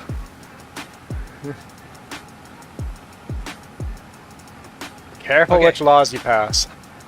Well, I am going to make an attempt to go pick up a crafting spirit. Okay, have fun with that. Hopefully she gets to stay home more than 1 day or 2 days, and this is for good. I'm really hoping so. That would be You have to be fantastic. just really careful with the drugs and the food, right? So it's Not more of the the- drugs, right? Well, and that's like the last thing she had before she started to feel nausea. The two things that could have possibly set on the nausea. One is she had a ginger snap with like very strong ginger, Okay, yeah. and that might have been too much for her stomach. Also, she basically shaved her legs. What she uses for that is strong chemicals. Oh, And she was that feeling very cream. nauseous after that. That cream could have been too much for her system. Yeah. So I'm basically like on the way back. I'm like, so like simple food, no ginger snaps, no anything. Like, yeah, basically Lay off the pickles. let's keep things very sort of stable for a little Yeah. bit. Let's be like, "But those are-" I'm like, no, I don't care if they were really good. Yep. Don't care if they're really good and you missed eating those because you're not diabetic now finally and you can eat shit. Yeah. Let's not eat that. Yeah, let's focus on you not going back to the hospital for a couple days. And then once you're stable, then start slowly going into all that good food again. Yeah. Yeah. That's cool. Okay, enjoy Okay, so I'll talk to you later. and then enjoy those taco meals with Mouse. Yeah, we'll do. So is it a long weekend for you or a short? No, regular short weekend. for you? I'm back to work. Regular Yeah. weekend, You're back to work tonight. Okay. Well, tomorrow morning. Okay. Sounds good. Early morning, but tomorrow morning. Yeah. All right. Well, drive safe. Thank you. Have Talk to you later. yeah. Keep us updated. We'll do.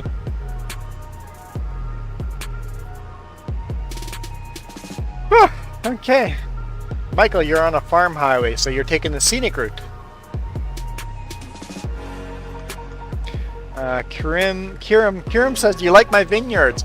I picked the rockiest, roughest section from my vineyard, just to make it look more like BC vineyards, right? To make them look, it kind of has bitten me.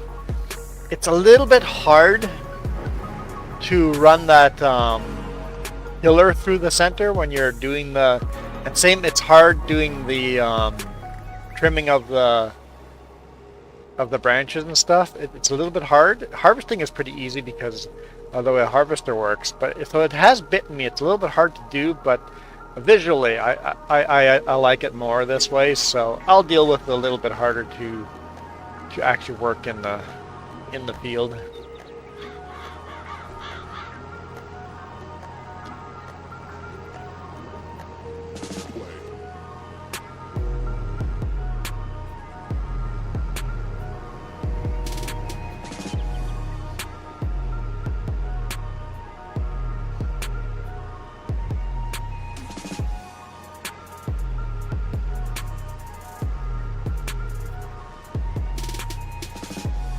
I say I'm not a huge fan of this song, but I can put up with it.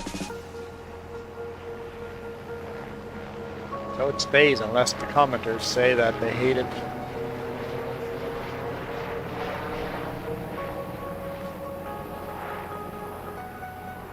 Heard the helicopter. I saw the shadow of the helicopter.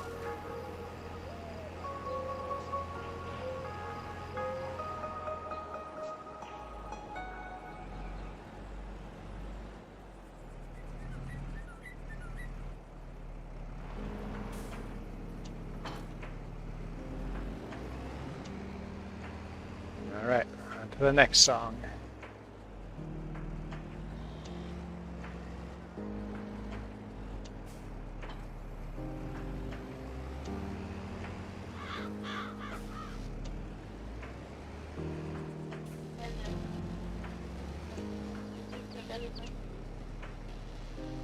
Oh, just reset all the vehicles at home base when you're selling it, yeah.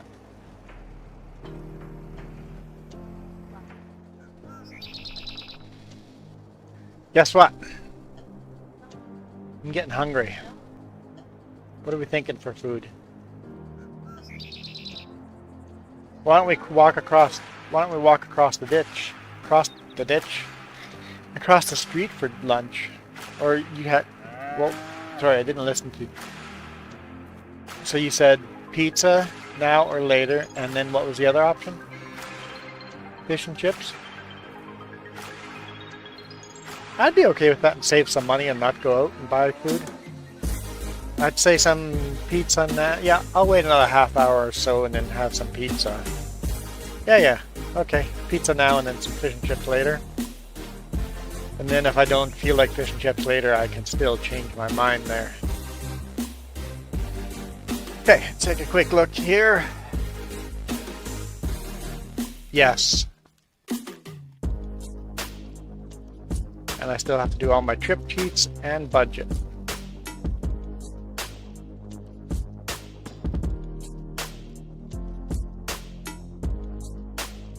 And upload one more video.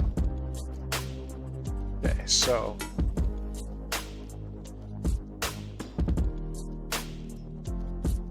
yeah, I screwed up. I forgot to roll that field, so oh well. Forgot to roll that field. It is what it is. Crop will just be a little less.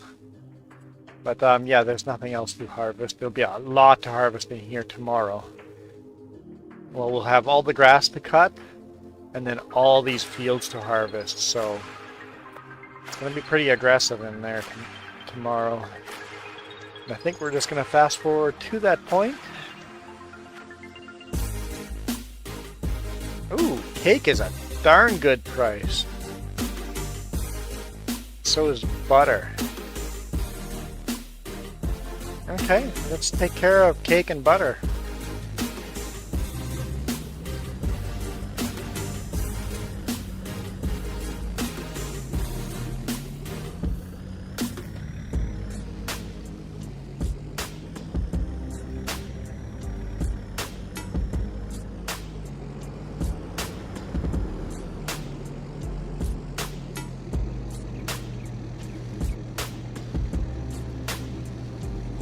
Hello. Auto load. You can do this. Whoops. Is auto load not on? Yep, just throw the cake upside down. Well, some of the cake I've seen in stores, that would explain why they look the way they do. Activate auto load. There we go. Okay, I've activated auto load. Oh, it just took a while. Okay. I just need to be a little more patient. And apparently I need to be closer to the stacks of cake.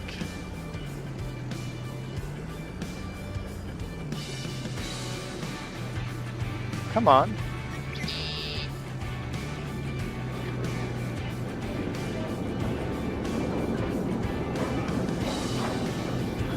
There we go.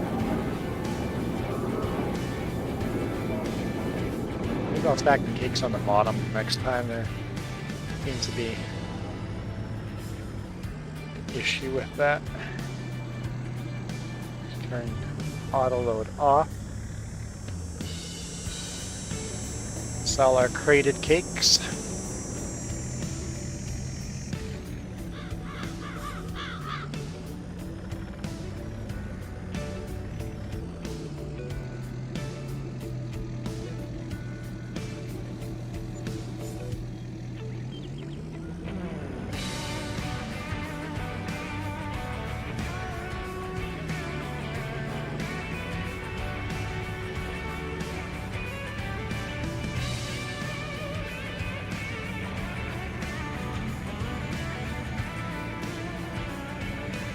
Okay. What was the other one? Butter.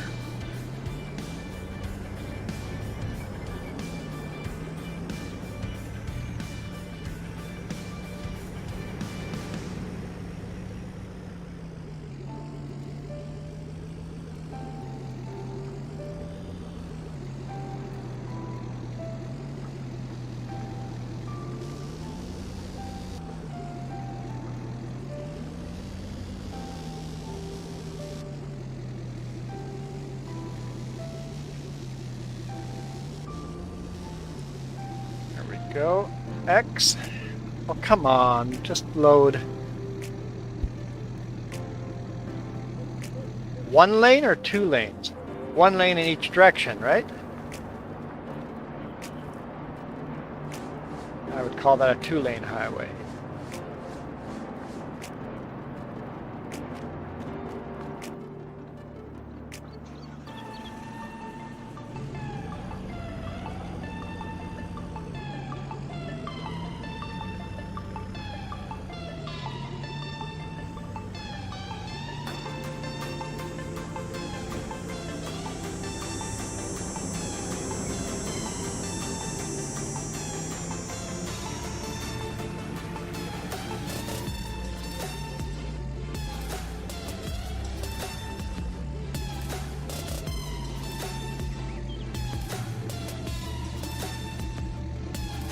Yeah, just a two-lane highway. That's just a highway.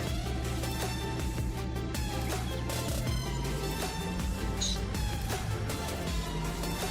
not a freeway. It's not a freeway. It's not a freeway with what do they call those side roads? Not service road. Well, they could be called service roads. Frontage roads. Or feeder highways. I think in Texas they would be considered feeder highways. Parallel roads in Abbotsford, yeah, parallel.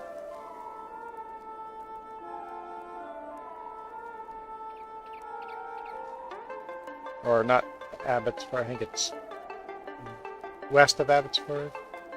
Is it east of Abbotsford? There's some parallel roads there. We have some of the same concepts you guys have, but not at a big scale.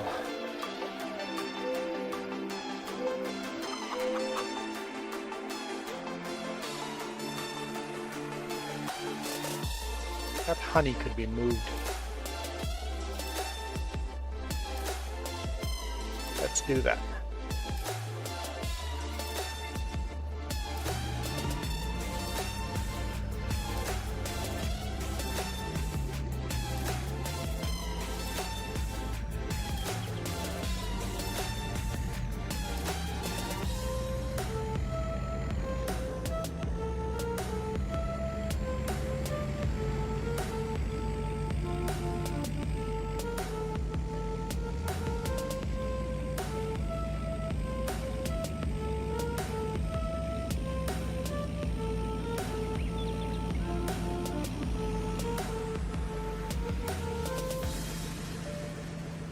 It's really easy to get lost on a farm highway?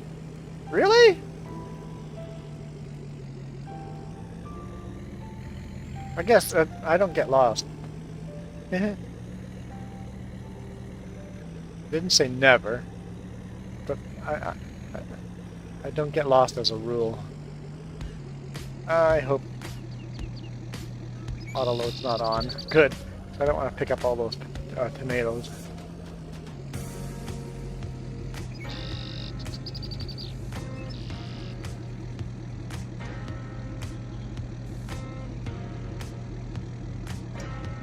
Honey is picked up.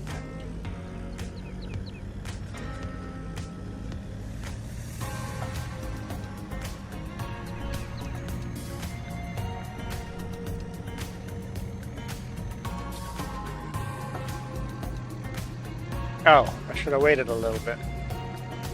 Another pallet of honey showed up.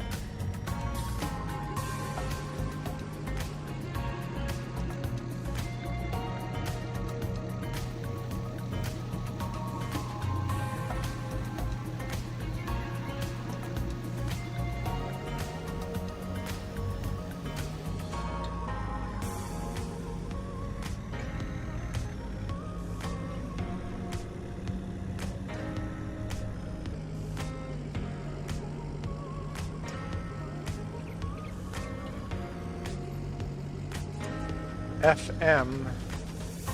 You like FM 741?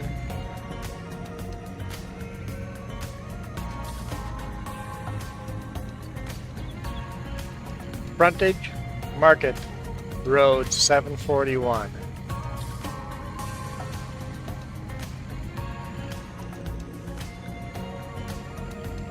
Yes. Got it. So they're called frontage roads in Texas. Frontage market roads. Hence FM.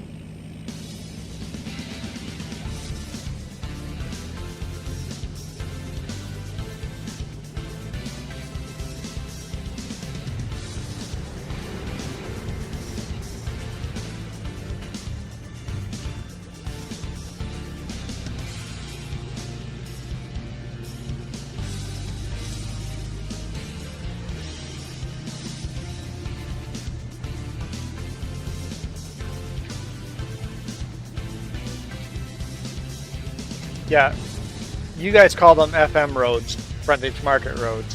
The rest of the world has the same roads, they just don't call them that.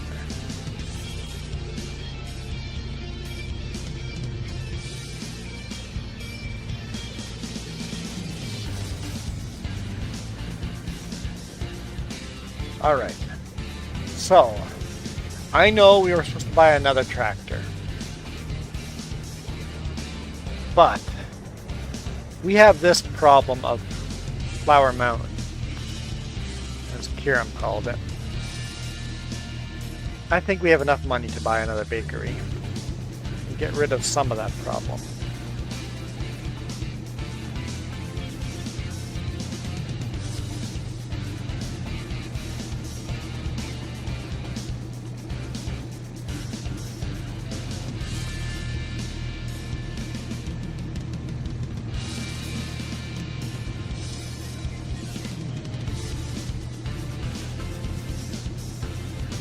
We don't have enough money for a cookie factory.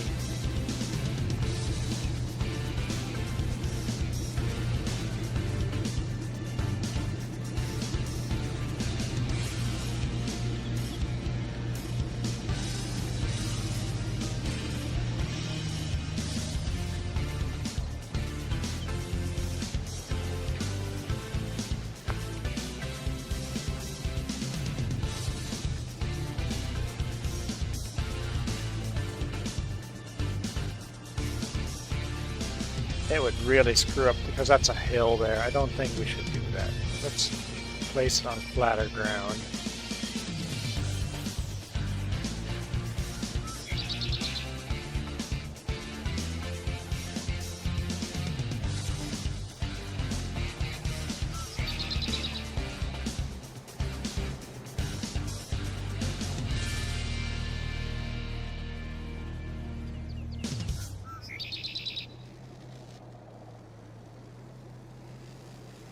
Really asking for trouble as we go up that way in that hill. We have quite a bit of space here.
Yeah, but what does FM stand for? It stands for frontage road. I don't care if you guys call them farm highways or not.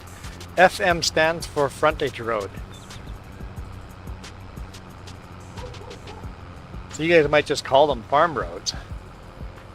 The legal name of the farm road is Frontage Market 741.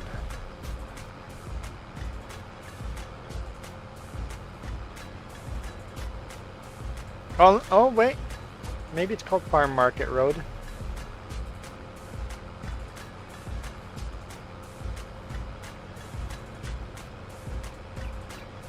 I remember in Texas, Jess is looking all these things up.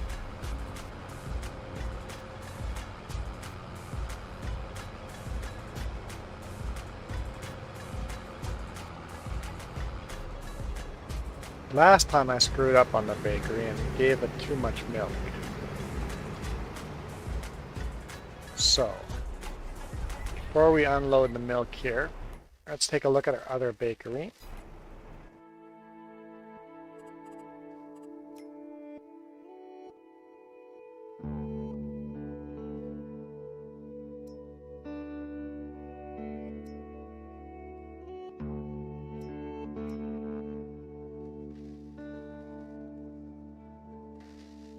Oh, we're out of milk on this one.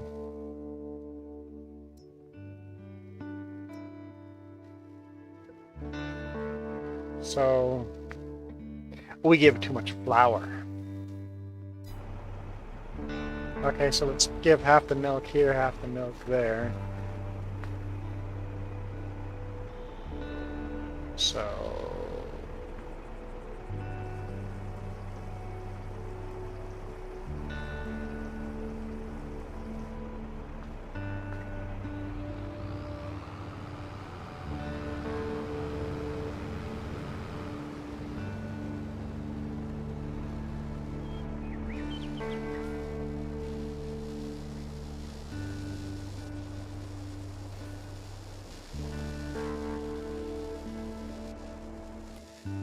Okay.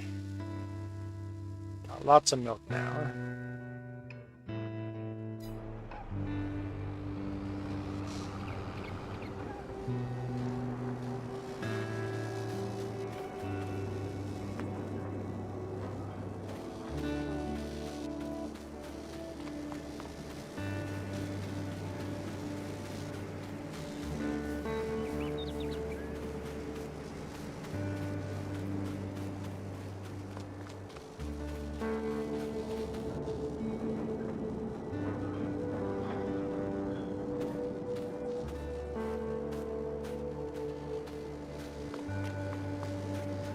We just sold our butter, all our butter, didn't we?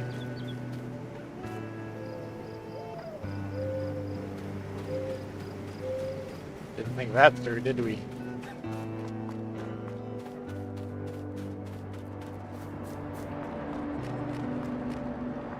Yep, have to wait on the butter.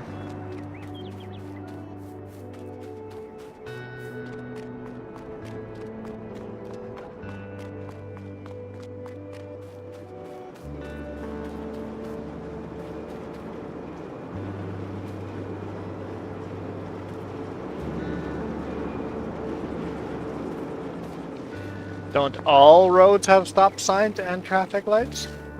Well, all roads have stop signs. Some have traffic lights.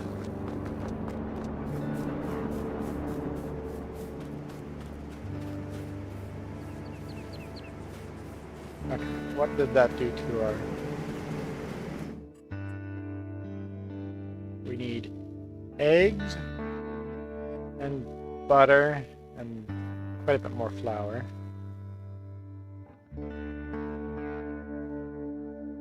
Can we start bread though? Yeah, bread just needs flour. Okay. Can't start cake yet. Okay, let's load some flours. Highways don't... Highways... All highways have stop lights and stop signs.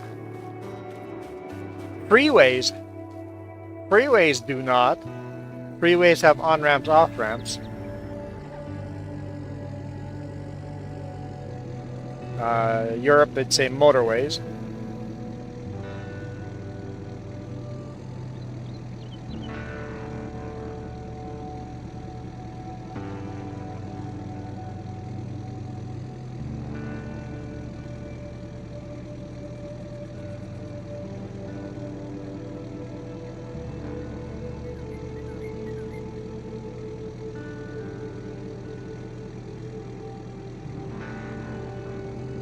.55 actually seems a bit slow for a highway, even if it's only a 2-lane highway.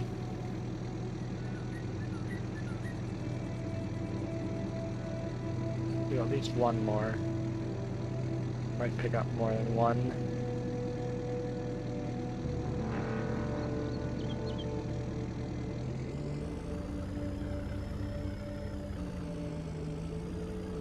Yep, back right toward that power line pole.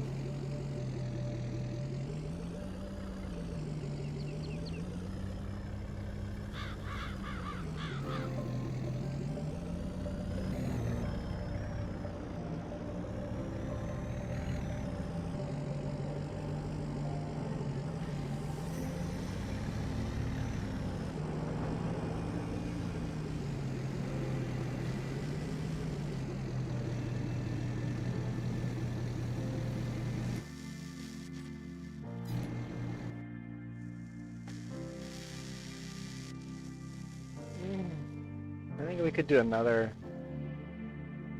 Let's do another 5 pallets.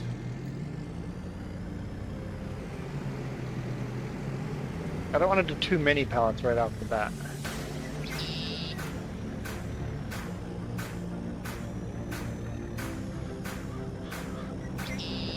Five more pallets and then we'll get some eggs. Bring eggs over. Whoops.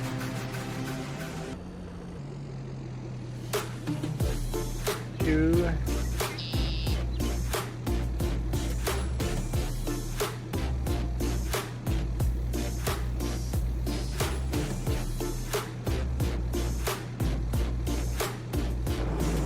Three.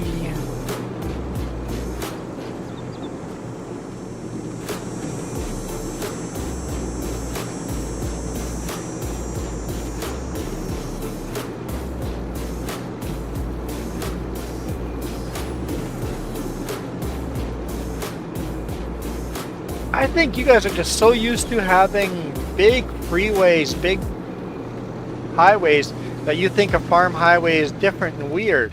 You realize that farm highways are, that's what most highways are in all other parts of the world. That's just a highway. A farm highway is the way the rest of the world sees highways. You guys have so many big freeways that you think farm highways are weird and special. That's how the rest of the world works. Hey Noah, how's it going?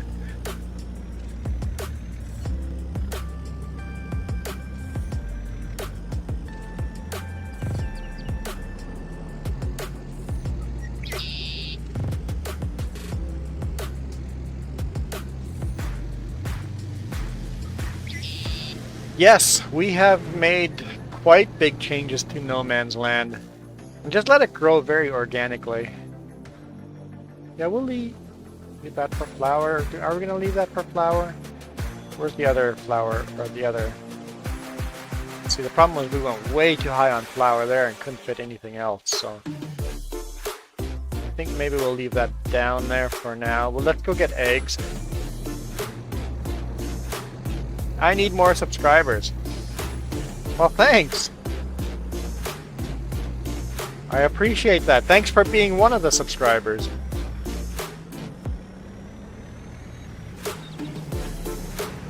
Right now, we're going through music, so if all of a sudden any of you guys hate a song that comes on, let me know.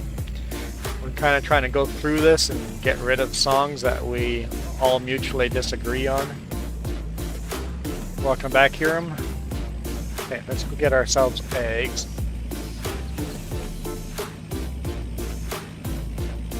Shouldn't have sold all my butter. That was a mistake.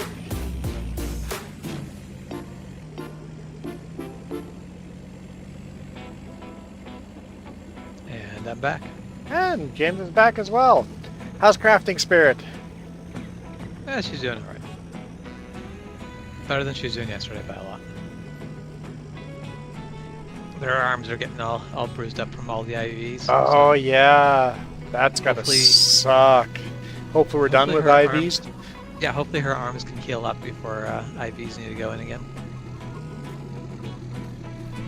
I was a little surprised how skinny she was on the picture I saw, right? On Yes. the Yep. on the GoFundMe. You know what? It can't hurt.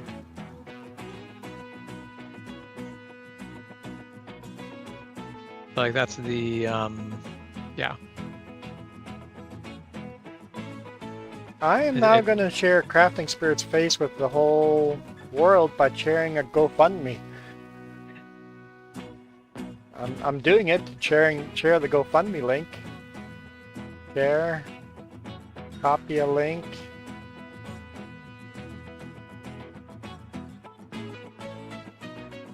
But no, that's the it's kind of amazing where you don't think about it, but it's like you spend a month in a hospital, and it's like that.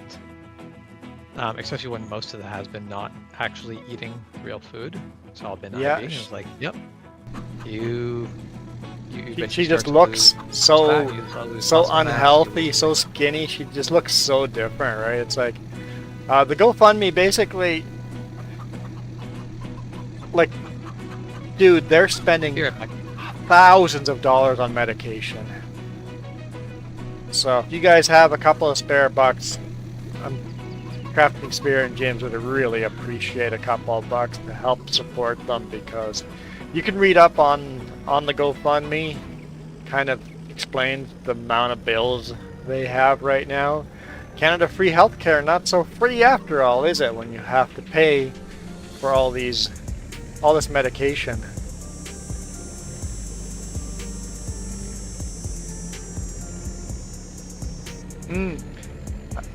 So, Jim, you haven't set up the GoFundMe, but maybe suggest that on the GoFundMe, make an edit to go, Pharmacare does not cover these medications.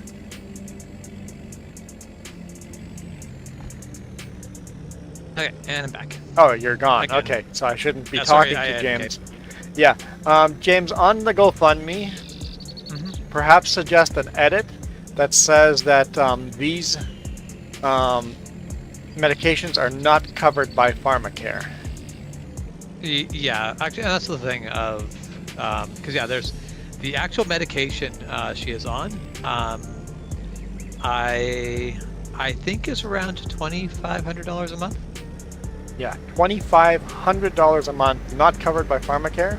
No, $2,500. And most of that is covered. Most by of that's Pharmacare. covered by Pharmacare. So that's where we're 20, paying. so 25 grand a month, and most of it covered by Pharmacare. We are 1 month in, not quite a month in yet. We're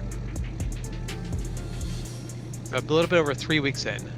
Currently, what we've paid out in medication has been about $750, which, given what it could be, is fantastic. I won't complain, but that is still a lot of money to put out. It's into expensive, medication. yeah. Oh no, I filled eggs all the way full. Uh-oh. Does that mean I can't add butter? Hopefully I can still add butter.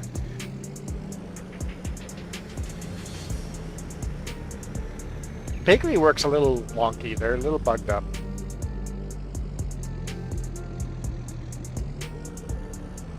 And that is definitely the current thing of basically once Crafting Spirit is more stabilized, I'll be able to look for a job down here, and then everything gets a lot easier. Yes, but till then, you But can't even meantime, get a it's like, job. all right, it's just You're bleeding not money. savings. Yeah. There are people who go into this and they don't have savings. Yeah. They don't have anything, and that's where it's like, man, that'd be rough.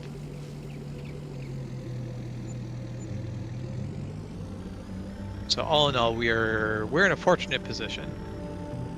Still a rough position, but It's- compared yeah, to other people, very fortunate. Yeah. Yeah, exactly. That's the thing of. And you've also got a lot of family helping, Yes. while other people don't have that family support and friend support. So Yeah. yeah, And then I can't even imagine how this would be for people who are down in in the U.S. like down in the States where, so the surgery, just the surgery, not getting into anything else, is 80 grand. 80 grand for the surgery. Thankfully, you didn't have to pay a penny of that. Yeah, that's the thing of the surgery. First off, is just cheaper up here, but it is, yeah,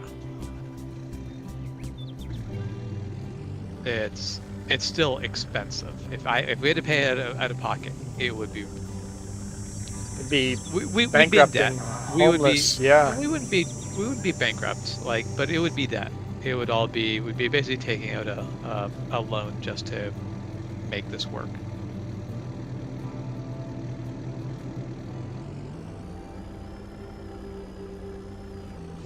See if I can log into the GoFundMe and modify things. So I'm not actually the one who set it up, but I do have access to it. yeah. Just to clarify that these funds are not covered. You're not asking for funds that have been covered. You're asking for Yeah. funds that are not covered by Pharmacare. And like that's the thing, of we're in a really lucky situation where for the first 2 months here, our housing is virtually free. There are some minor costs associated, but like our housing is virtually free. Yeah, But past that, it's like staying in Vancouver is very expensive. So yeah. If you There- can make an edit in there saying that, hey, this is how much the bills are per month, so that people understand. yeah, We're not asking for this money because of. Yeah. Yeah. Yeah, the only number that it mentions is that $300 for one medication. Make that number Yeah. much bigger. People go, oh, $300. Yeah. Show people the bigger number that you guys are paying. Yeah.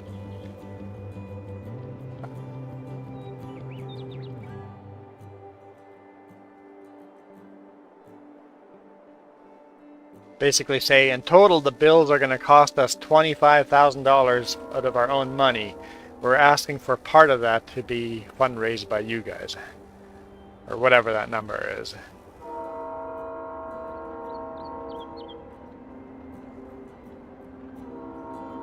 and that's the entire thing of like I haven't really managed the GoFundMe just because Oh, you guys are I $1,000 have- in, sweet. So things been going well. I'm awesome. Some anonymous it's, donations. it is heartwarming. to Someone see did a the- $300 anonymous donation. Nice. Yeah. Oh, so is it completely anonymous, or can you guys see who that is? That anonymous is. I can. You can see who it is. It's just not publicly shared. Yeah. Okay, that's what I thought. Yeah. Okay, good. Yeah. Yeah. There's the anonymous is basically the person who you sent the money to gets to know where it came from. I think. I don't think there's a way to be completely 100% anonymous.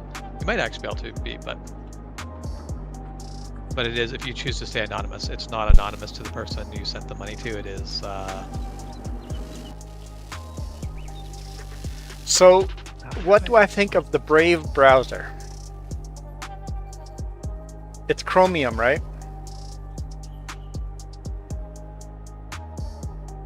Is it tracking you? Even if they say it's not, it probably is. I kind of feel it's Chromium. I feel Chromium, anything Chromium. It says it's not tracking you, but it's Chromium. It must track you to a certain extent.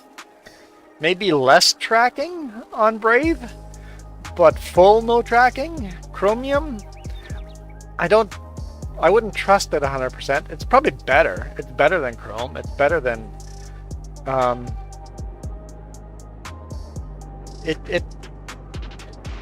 They say they are 100% non-tracking.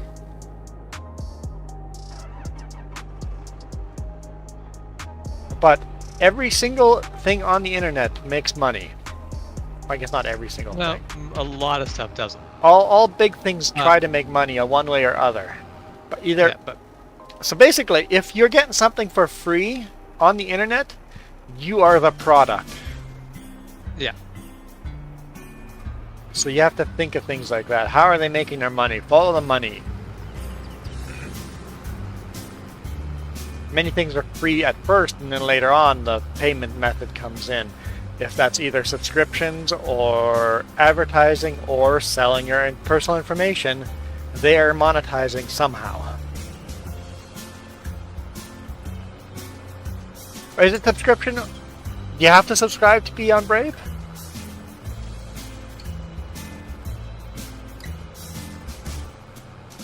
No, it's voluntarily subscription, right? So, yeah, I guess that'd be a way of making money. So it might. I'm not saying Brave is terrible. I'm just not convinced it's not 100% track free.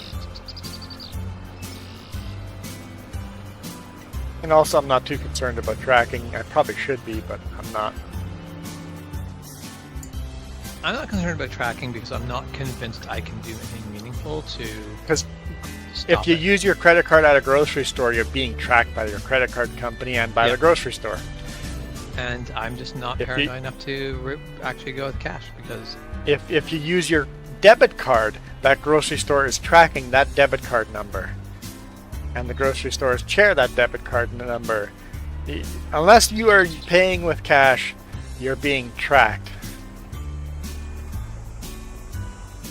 So it's basically you have to go, where's your wall? Where's your limit of how much do you want to get tracked?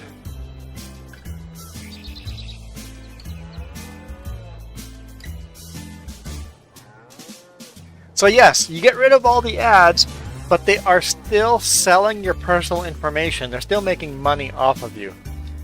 Like I always go, my credit card's not making a dime off of me. I haven't paid them a single penny of interest. I've paid my bill every single time, and I have not paid a penny of interest, and I've only gotten reward dollars. And then I thought about it. I'm like, wait a minute. They're still selling my information. So they are still making money off of me. My information is worth more than they're paying out.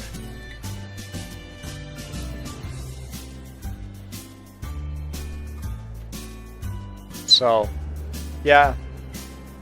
You can't truly be not tracked unless you're literally paying cash for everything.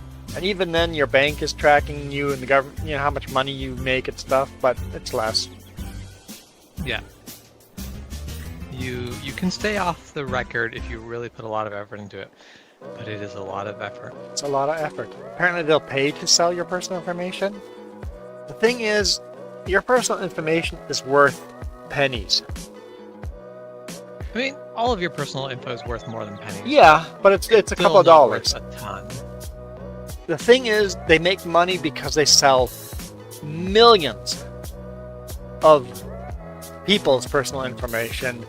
So your value, if they pay you, you're not really getting a lot of money. You're not going to get rich off of that personal information.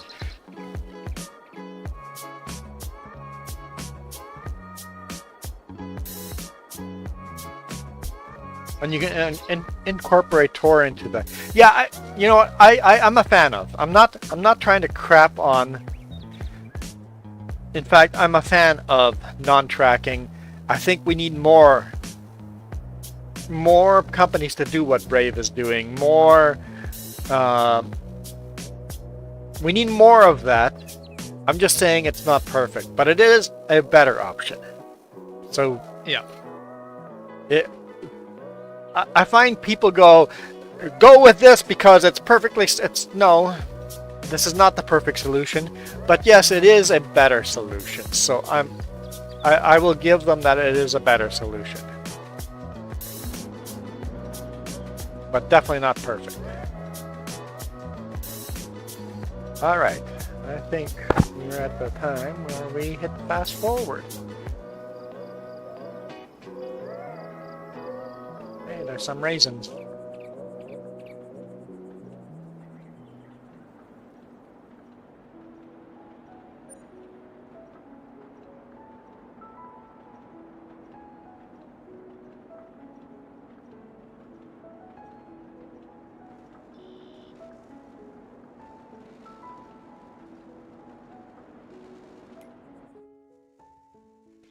Are we even making butter? Oh, we're not making sugar anymore. Out of sugar beets. No, we're out of milk in the butter too, so not making butter either.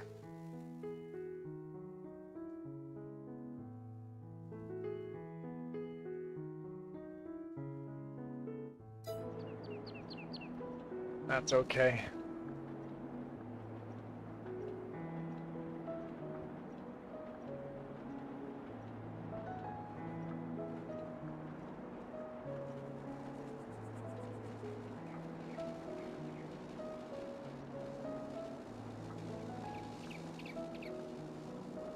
Okay. So if you allow ads on Brave, you get paid in cryptocurrency? It's probably pennies that slowly add up to be a couple of bucks. On paper, it looks like they're trying, so I don't know how I feel about it until more info comes out. I really need to listen to more Security Now podcast. Help me make up my mind. It's boring as heck of a podcast. It's dry. It's hard to listen to. But dang, there's a lot of good info there.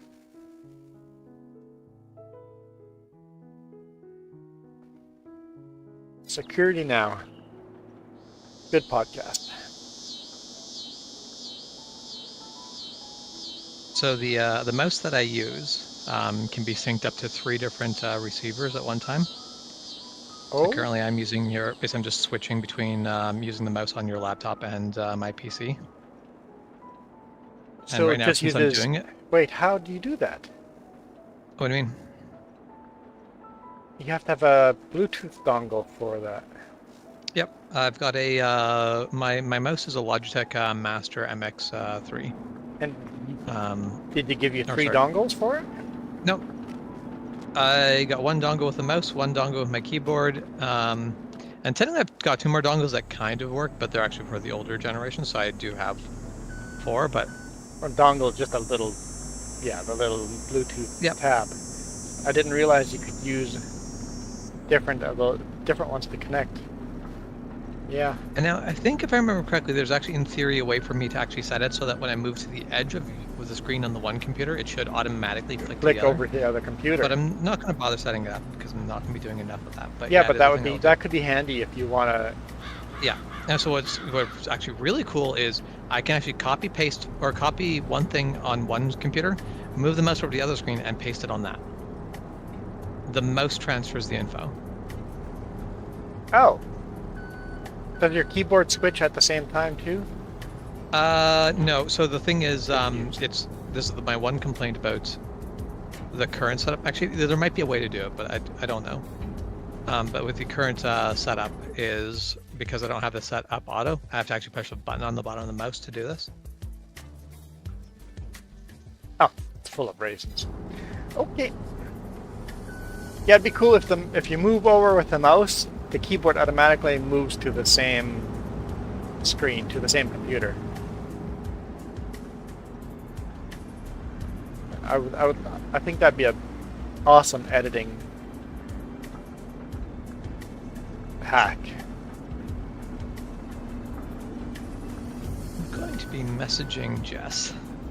You're messaging Jess? I want to give... You're getting a message.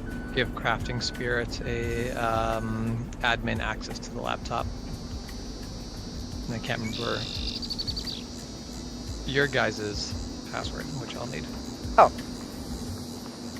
What's our laptop master password? Apparently Jess doesn't know. Crafting Spirit.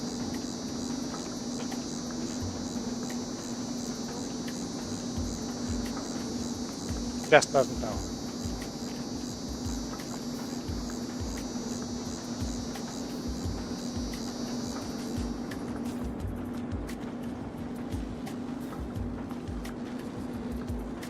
Wait, hold on.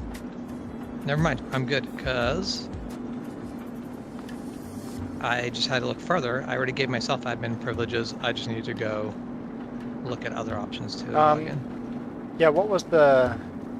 Just the 4-digit PIN, right? Couldn't that let you get you in? Because that's what gets me in for mine. Yeah, the 4-digit PIN. Yeah, he's got that. That's the only thing I remember as being the password. But there's some... Yeah, it's such an old laptop that I don't remember what I said. There's a Maybe map. not. I don't know, why is it not?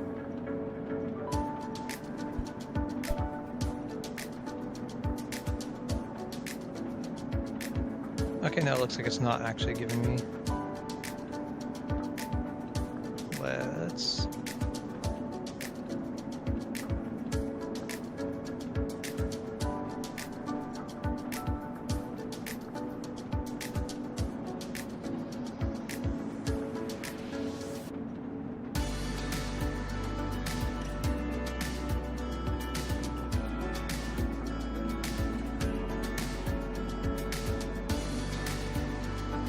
Yeah, I'd be very tempted to update this to Windows 11, but I don't feel like buying a new copy of Windows 11 right now. And I don't feel like going through the update process because I'm not sure exactly how that works. The laptop? Yeah. The laptop is a free update to Windows 11. Okay. You just have to go down by the update and it's a free update. I was putting off on it because my other systems are Windows 10, but now that my other system is Windows 11 as well, I'd be fine with that laptop to be Windows 11. So feel free. Yeah, I might do that at some point. Yes. See you, Michael. Enjoy your time at your grandma's.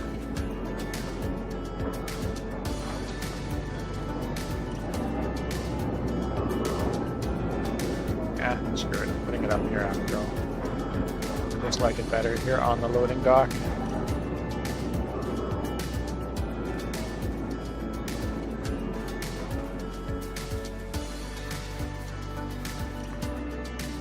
Yeah, I don't know what I have the password for the laptop. The master password, it could be many different passwords. I'd have to punch in many different things to try. I wish I had done that while the laptop was still here, but I forgot.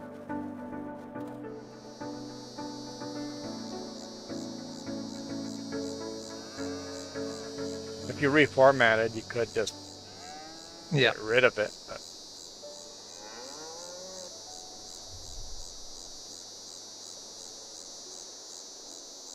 But that's a headache too.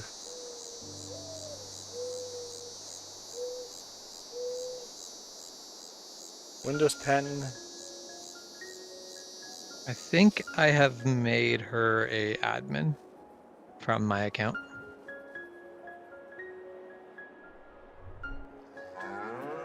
We'll see if it works.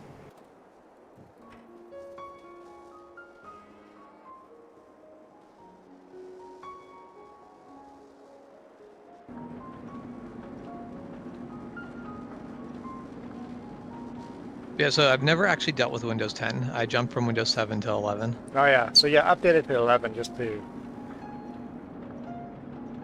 Like, I'm like, at this point, there's no point in me spending time on Windows 10, because Windows 10 and 11 are very samey.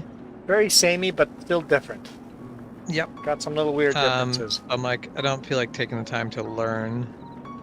So yeah, the laptop is capable of running Windows 11. I always just kept turning down the update. One thing I hate about Windows 11 is that you can't get rid of Edge, period. Yes. I mean, you can. It's a lot of work. No, you can't get rid of Edge, period. Edge will always be in the background for some basic stuff, but you can get rid of it. You have to basically you have to like modify some files, but you can get rid of it.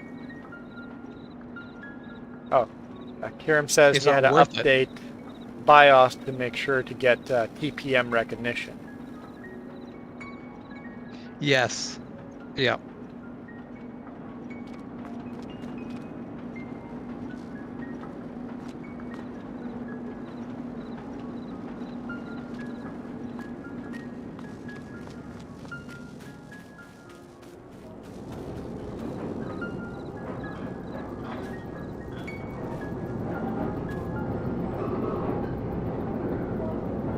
Oh, hey Mac, I did not see you there. I did not say hi to Mac. Yeah, okay, so I have made crafting spirit in admin, so Okay, should cool. be problem solved. Yeah, we can't have a useless laptop.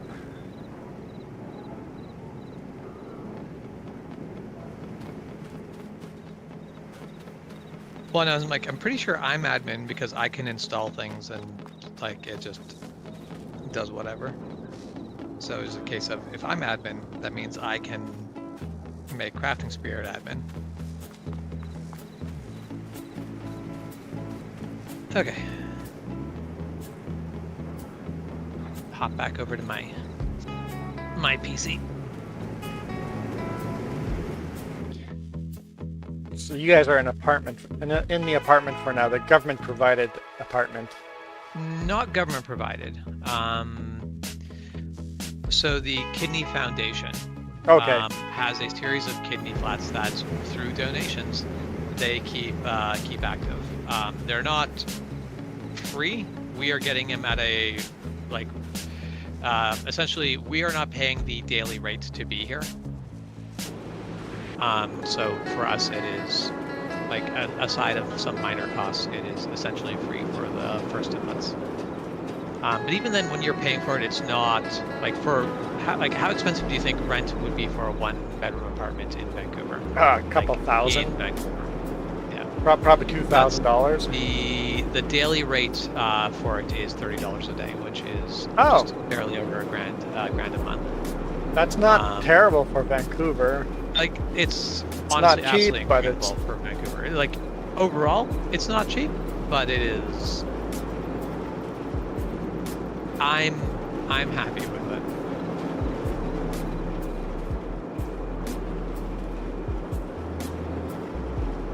it. It's one of those where So you're paying right now? It's not cheap. No, it's free right now. It's free for right now. For the first 2 weeks? First 2 months. 2 months is free. So that's one of those things where it makes all of it that's where yes, we're draining savings, but So you guys are staying for 3 months? at least 3 months. Okay. Technically, it could be upwards to 6 months, but So the first 2 months are going to be free. The last month you're going to have to pay $1,000. assuming we get to stay in the place, if we don't, then we'll have to find alternate accommodations, which is where it could get really expensive. Yeah, because you still have to be close to the hospital, yeah. Well, by 3 months, we shouldn't need to be so close to the hospital anymore. And then but hopefully you can stay over at family or a friend. yeah, but if you're going to be there for 4 more months, Yeah, that gets awkward, yeah. I can't stay in somebody's living room for 2 months. Yeah, pretty much that.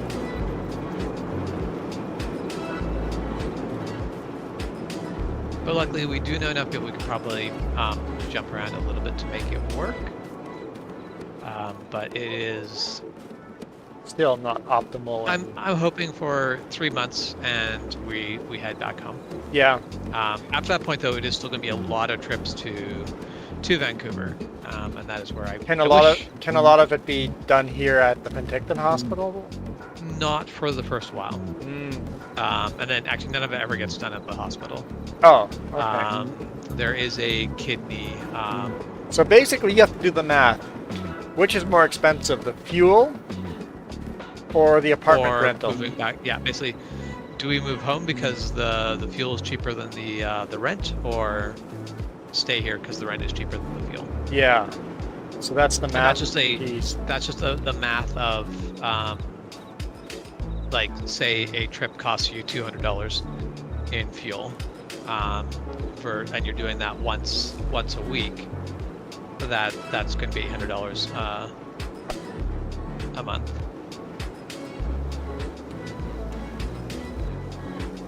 And also you need somewhere to stay the night for that. So, yeah.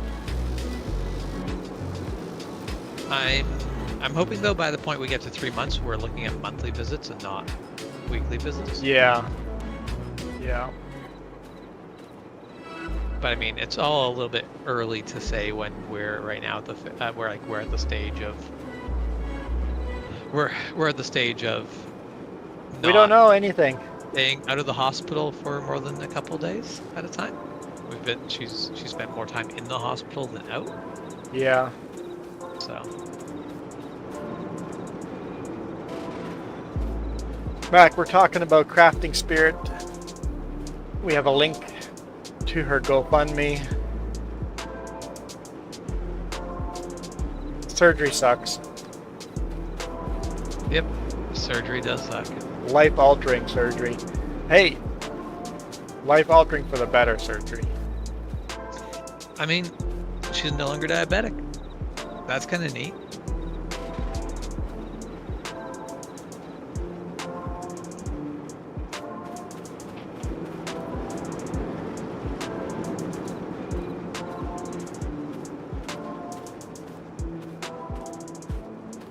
I never even put the two and two together. If you get a new pancreas, that your diabetic situation changes. I'm like, never even thought of that. Yeah. Yeah, it is kind of nuts where it's like when you're diabetic, it's like very easy to sit there and go, well, this is the rest of my life. And for most people it will be, because it's not worth the, like, basically the medication you need to be on after a transplant is brutal. It will basically forever cripple your immune system. But when you're looking at kidney failure, suddenly that big, like having a crippled immune system is better is a than breeze compared to dialysis until you're dead. Yeah. Yeah, because as it turns out, being on dialysis cripples your immune system. Yeah. So, Yep. Everything, you always have to look at the positives and the negatives, and you have to do the balancing act of. and then though, but once you're like, okay, well, we're going to do a kidney transplant because this just makes more sense. This is the way you don't die young. Then, well, why not go for a pancreas transplant? It doesn't hurt any extra. Yeah, at the same There's time. no additional drawbacks of having a pancreas as well. So, yeah. Well, And I it's gotta like, say alright. that you know the most about our Canadian medical system than any of us do now. Yeah, to some extent. Nothing like being stuck in the meat grinder to understand it. Yep.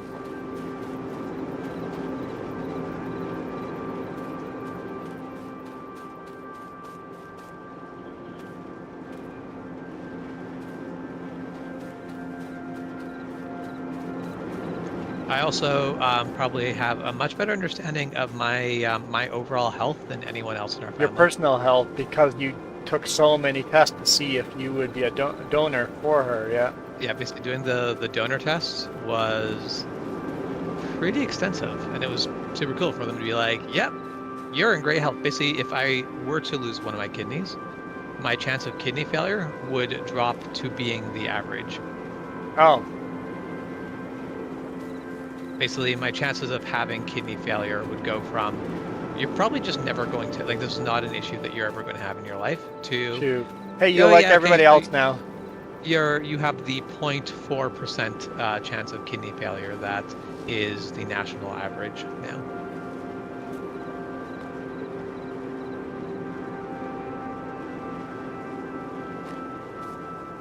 That is one of the problems of donating a kidney, is it does mean that you are more likely to have a kidney failure, which now means you need someone to donate a kidney to you. Oh, that. And the donated kidney will only last for 20 years. So you can end up in making actually a deficit situation if you're not super careful in picking your So donors. Crafting Spirit will end up with another possible surgery in 20 years? Because of the fact that her kidney pancreas comes from deceased donor, it'll probably be sooner. Oh, okay. 8 to 12 is the more commonly used numbers. It could be higher. So you're doing all but of this it's unlikely over to be again 12. in 8 to 12 years. Basically, in 12 years, we'll probably be doing this again. Yippee! It's okay. Gives me a few years to save up money again. However, in that particular case, it should be theoretically easier because you're basically just swapping out the organs. You're already used to the medication and all of that. But yeah, it's... Yeah, feel It free is- to ask it- questions if you don't understand something. Mac is trying to understand the conversation, but Yeah. Mac came into the conversation halfway through it too, so... Yeah, that's why it always is tough when it's like, I know vaguely what's being talked about, but I wasn't here for the start of this, so what? But yeah, basically, one person who has kidney failure will more or less be expected to go through a kidney every 15 years. Now, for a lot of older people, that 15 years is probably the rest of their life, which yeah. is the average age of a lot of people getting kidney transplants. So basically, after this, you're saving up money for the next surgery? I mean, to some extent, yes. Yeah, that kind of sucks. Now, the thing, though, is that future surgeries should, in theory, be less Invasive? recovery intensive. Because not... They'll probably be... Hang on, is it just Just kidney, or invasive. is the pancreas going to be... That, I think, just really comes down to what happens at the time. So it's based on... One, basically, you have to make a decision on each case differently. Yeah. Yeah. Well, and that's, honestly, kidney pancreas transplants are actually relatively rare. I think there's 3 hospitals in Canada that do them. So that's where me and Crafton Spirit are actually really lucky that we live within 4 hours of a hospital that can do it. That can do it. Because I think Vancouver General, there's a hospital in, I think, Edmonton, and then the next one is in Ontario. So, yeah, in her situation, we could be a situation where we had to fly in. And it's like, all right, so now you're stuck in a place, in an apartment that you're, like, in a city you're unfamiliar with, without, like, basically you're going to rely on public transit, which public transit in Vancouver is pretty decent. It's not great enough that I would want to be, like, trying to get to the hospital on public transit when basically going for a short walk is exhausting. Yeah, no kidding. Yeah. But yeah, no, this will all, like, within, like, in a decade, we need to be in a situation where we can do this again. That sucks. Mm-hmm. Now that's the 8 to 12 is the common. Yeah, Technically, it can could be go longer or It could shorter. also go a lot longer. Yeah, it could be a lot longer, a little... And with medical always getting better and better and better, the actual chances are that it'll get longer. Well, and that's the thing of, I think in this particular case, so the thing is, they won't really tell you anything about the donor, privacy laws and all that. Yes. As well as they're just, a lot of people are uncomfortable with talking about the reality of someone died in order for these organs to become available. Yes. And that is something that makes some people feel uncomfortable, so they're a little hesitant to really talk about. Does it make Crafting Spirit uncomfortable? Not overly. Okay, yeah. There's a little bit of the, basically when waiting for it was like, we're waiting for someone to die. Yeah. It's kind of morbid, and you don't necessarily, like, I wouldn't say feel guilty, but you do, like, feel that little bit of, like, I'm not wishing for people to die, but also Somebody, this has to happen. kind of waiting for these. Oh, nice truck toss there. Yeah, little glitch there. Yeah. So Mac, quick, maybe this helps, I don't know, just a quick baseline. Basically, James's wife had to get a new pancreas and new kidney or else she was going to die in the next couple of years. Next decade. Yeah. Basically, her body was failing and had to get a new pancreas and a new kidney, and now they're in the hospital and spending a lot of money. So it's expensive getting a new. And that's basically what we're just talking about, that situation. Yeah, she had type 1 diabetes, which was the problem. So that's the thing of if you have type 2 diabetes, your pancreas makes insulin. So a pancreas transplant won't help you. Type 2 diabetes, it's not that there's basically it's not that your body won't produce, or basically it's not that your pancreas can't produce insulin, it's that your body won't tell it to.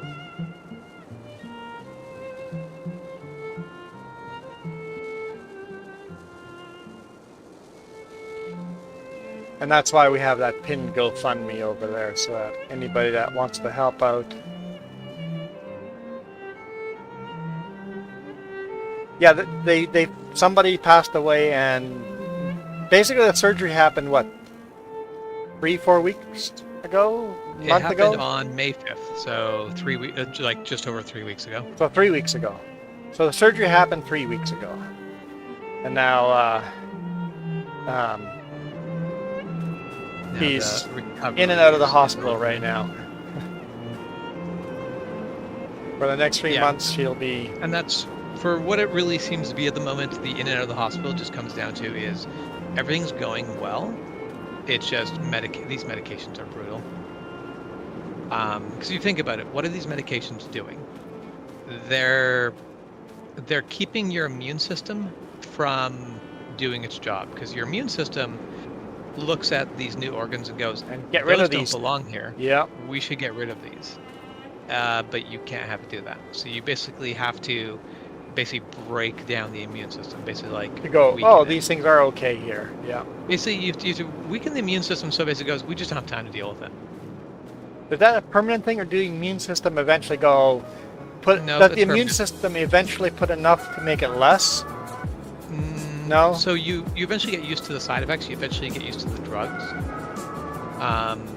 But your immune system always is weakened, because if you ever stop taking your anti-rejection drugs, the body will just kick those organs out.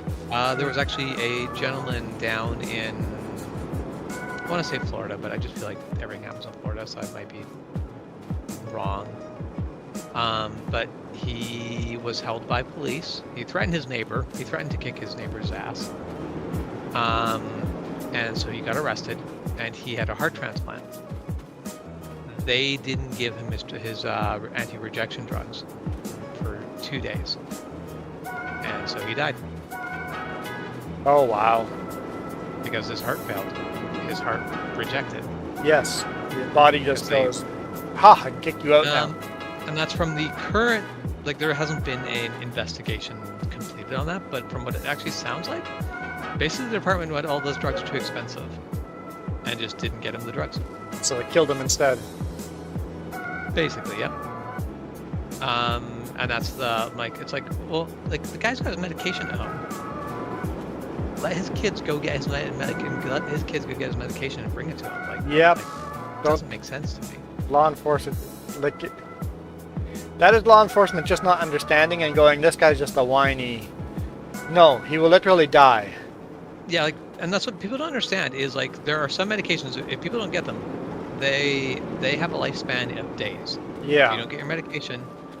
Well, that was definitely one thing. I remember one time we were talking about zombie survival plans. And I basically, like, my zombie survival plan is very simple. I'm not surviving. Yes, nobody's surviving. It sounds miserable. I'm gonna go out in a blaze of glory. Dang it. I'm not gonna sit here and try to bushman survive the zombie apocalypse. However, Crafting Spirit was talking about how basically her zombie survival plans and how she could actually survive, and I'm basically like, hey, you're not surviving. And she very much immediately, like, initially took it as me doubting her survival capabilities. And I'm like, no, you have the right ideas on surviving out in the wilderness. You're diabetic. You're not making You're it. not Your surviving. drugs are stopping. At some point, you run out of insulin, and you just die. You don't. You can't go out in the backwoods and forage insulin. You're not making it, and she's not diabetic anymore. But she's now got anti-rejection drugs that, if she does, now she's not in a case of like, if she doesn't get her anti-rejection drugs, it's not like a heart transplant where it's a life-sustaining organ that's going to fail and just you're going to die of a heart attack within the next couple of days as soon as it fails. But eventually, it would go back to is your existing kidney is going to go back, like it's failing, and that's like the other kidney is going to reject. The other kidney is going to stop. yes, yep. As well as you'll go back to being diabetic. So it should go back to being diabetic and go back to having kidney failure.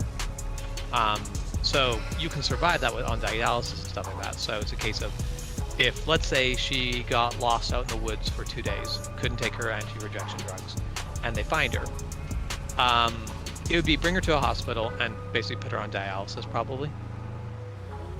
But it wouldn't be, well, you're going to die, die, and there's nothing we can do to save you. Yes. Put her on dialysis and then have to get new organs. Yeah. Now the heart transplant would be terrifying. Liver transplant is also apparently terrifying. Yeah. Little things you don't really think about.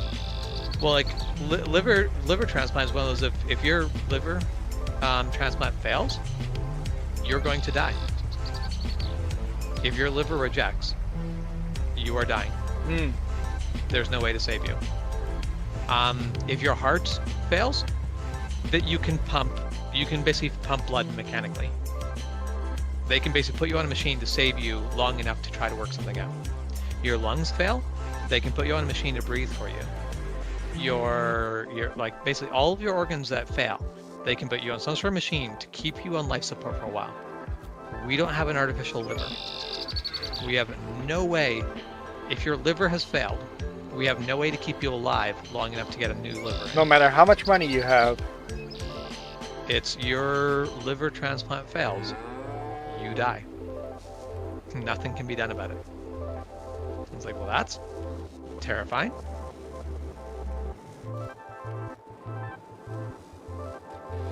End of the day, though, you know what?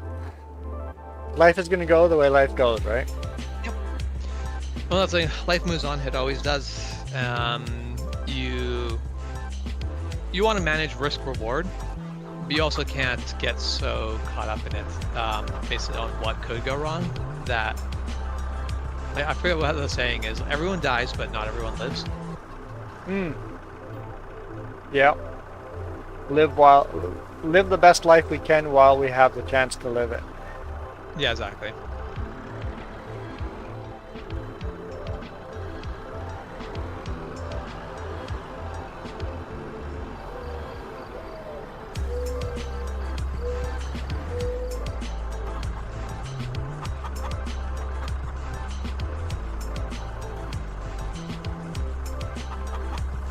Hey, James. The story is depressing. It is.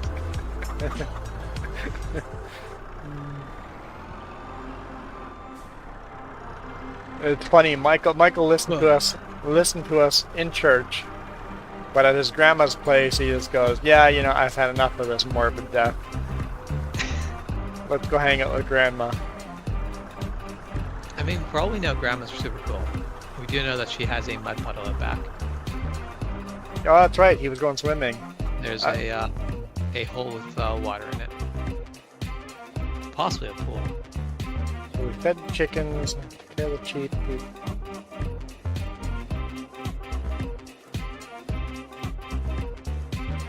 We got a harvest. Thanks, dude. That's something a lot of people have been like asking me, like, "How are you doing?" And I'm like, "I'm doing fine. it's like I'm in a weird situation, but it's like, all right, one foot in front of the other. There's nothing else I can do. So at some level, it's actually really kind of easy.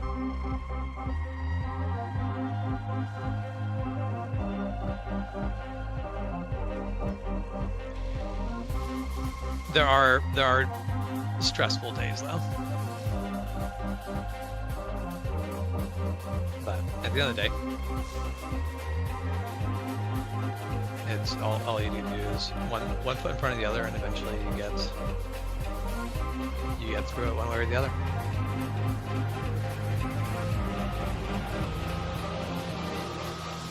So yeah, after we do finish our Valheim game, you and Jess are down for playing a game of Port Royal. Oh yeah, yeah, we enjoyed it. That's definitely one of those games where I'm like, I would like it to have better graphics. I would like it to be a game where I can actually walk across the deck of my ship. It wouldn't be that hard for someone to reskin that game. Yeah, like the gameplay is relatively simple. Actually, I'm very tempted. So starting this week, I think, as long as Catching Spirit can stay out of the hospital for a little bit, I am going to basically try to start playing around with game design. But one of the games I'd actually like to make is basically like a steampunk version of that game, except where you can actually sit there and like you can actually go to your ship's guns and actually fire first person when you're fighting another pirate ship. That'd be cool. Have you ever seen? There's a game called U-Boat. I think so. I think I've seen that. And basically, you get this sort of like side, basically like the submarine sort of split in half, and you basically manage the submarine. So it's a large part of it is sort of like you're managing the crew and the operation of this U-boat. And it's really awesome because you're managing this U-boat, but when it comes down to combat, you can go up onto the deck and look through the binoculars, identify the ship, basically do the calculations to figure out the ship's heading and speed, and then like launch the torpedoes and all that. And it's like you can do all those things. I'm like, this is amazing. I want this sort of level of detail, but in a game that's like, no, I can just sit there and be like it doesn't have to be a combat sim. I want to sit there and just simulate like basically like trading. I love the idea of being like, all right, we're out on the open waters, and I need to look up at the stars and make the calculation of where I am. Yeah. Because I was running a left in U-boat. If you're under the water for so long, you don't actually know where you are anymore. Your position becomes unclear. And GPS where you are solved again. it. Yeah, GPS has solved it today, but like back in World War II, there was no GPS. Yes. So you had to surface and basically calculate, where in the ocean am I? Well, the first time GPS got used was Desert Storm. Yes, that was a game changer. Because they crossed the desert that nobody thought anyone would be crazy enough to cross, and brought a whole army across a place where nobody expected an army to come across. GPS changed how war worked forever.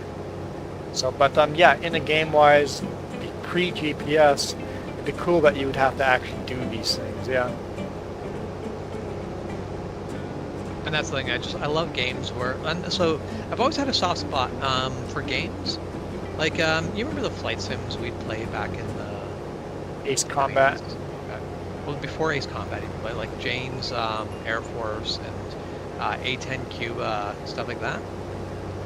Where like you could take the mouse and you could like click on switches in the cockpit. Yes, yeah. Yeah, those games, it's like I always had the soft spot for games that like let you actually click on the different bits. Microsoft Flight Sim still lets you do all that. Yeah. I mean, Microsoft Flight Sim is like, it basically set as like gold standard for simulation.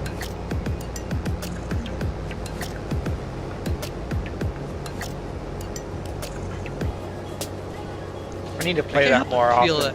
The problem with Microsoft Flight Sim is there's not a good mission. There's not a good goal. There's no game. There's no game. It's just a sim. And that's where I do like my sims to be games, and that is the reason why I don't play Flight Sims currently.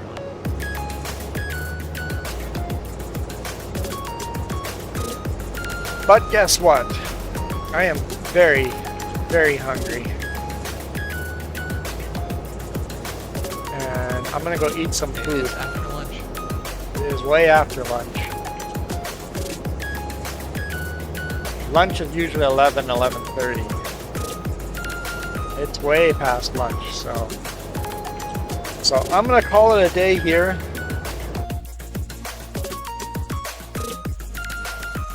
So thank you guys for watching. Let's take a look at our music here. How far are we through here? We're at no clarity.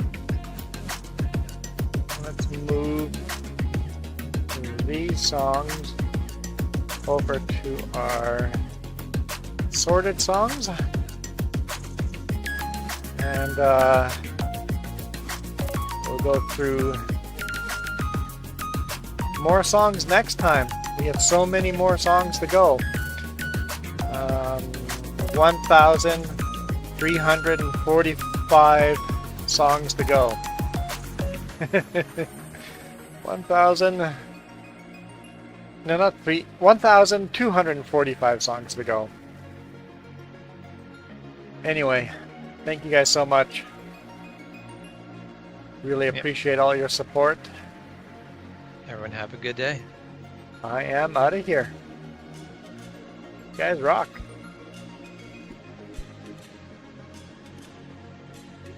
This video is brought to you in part by the letter C and these YouTube members. Cookie starts with C. What other things start with C?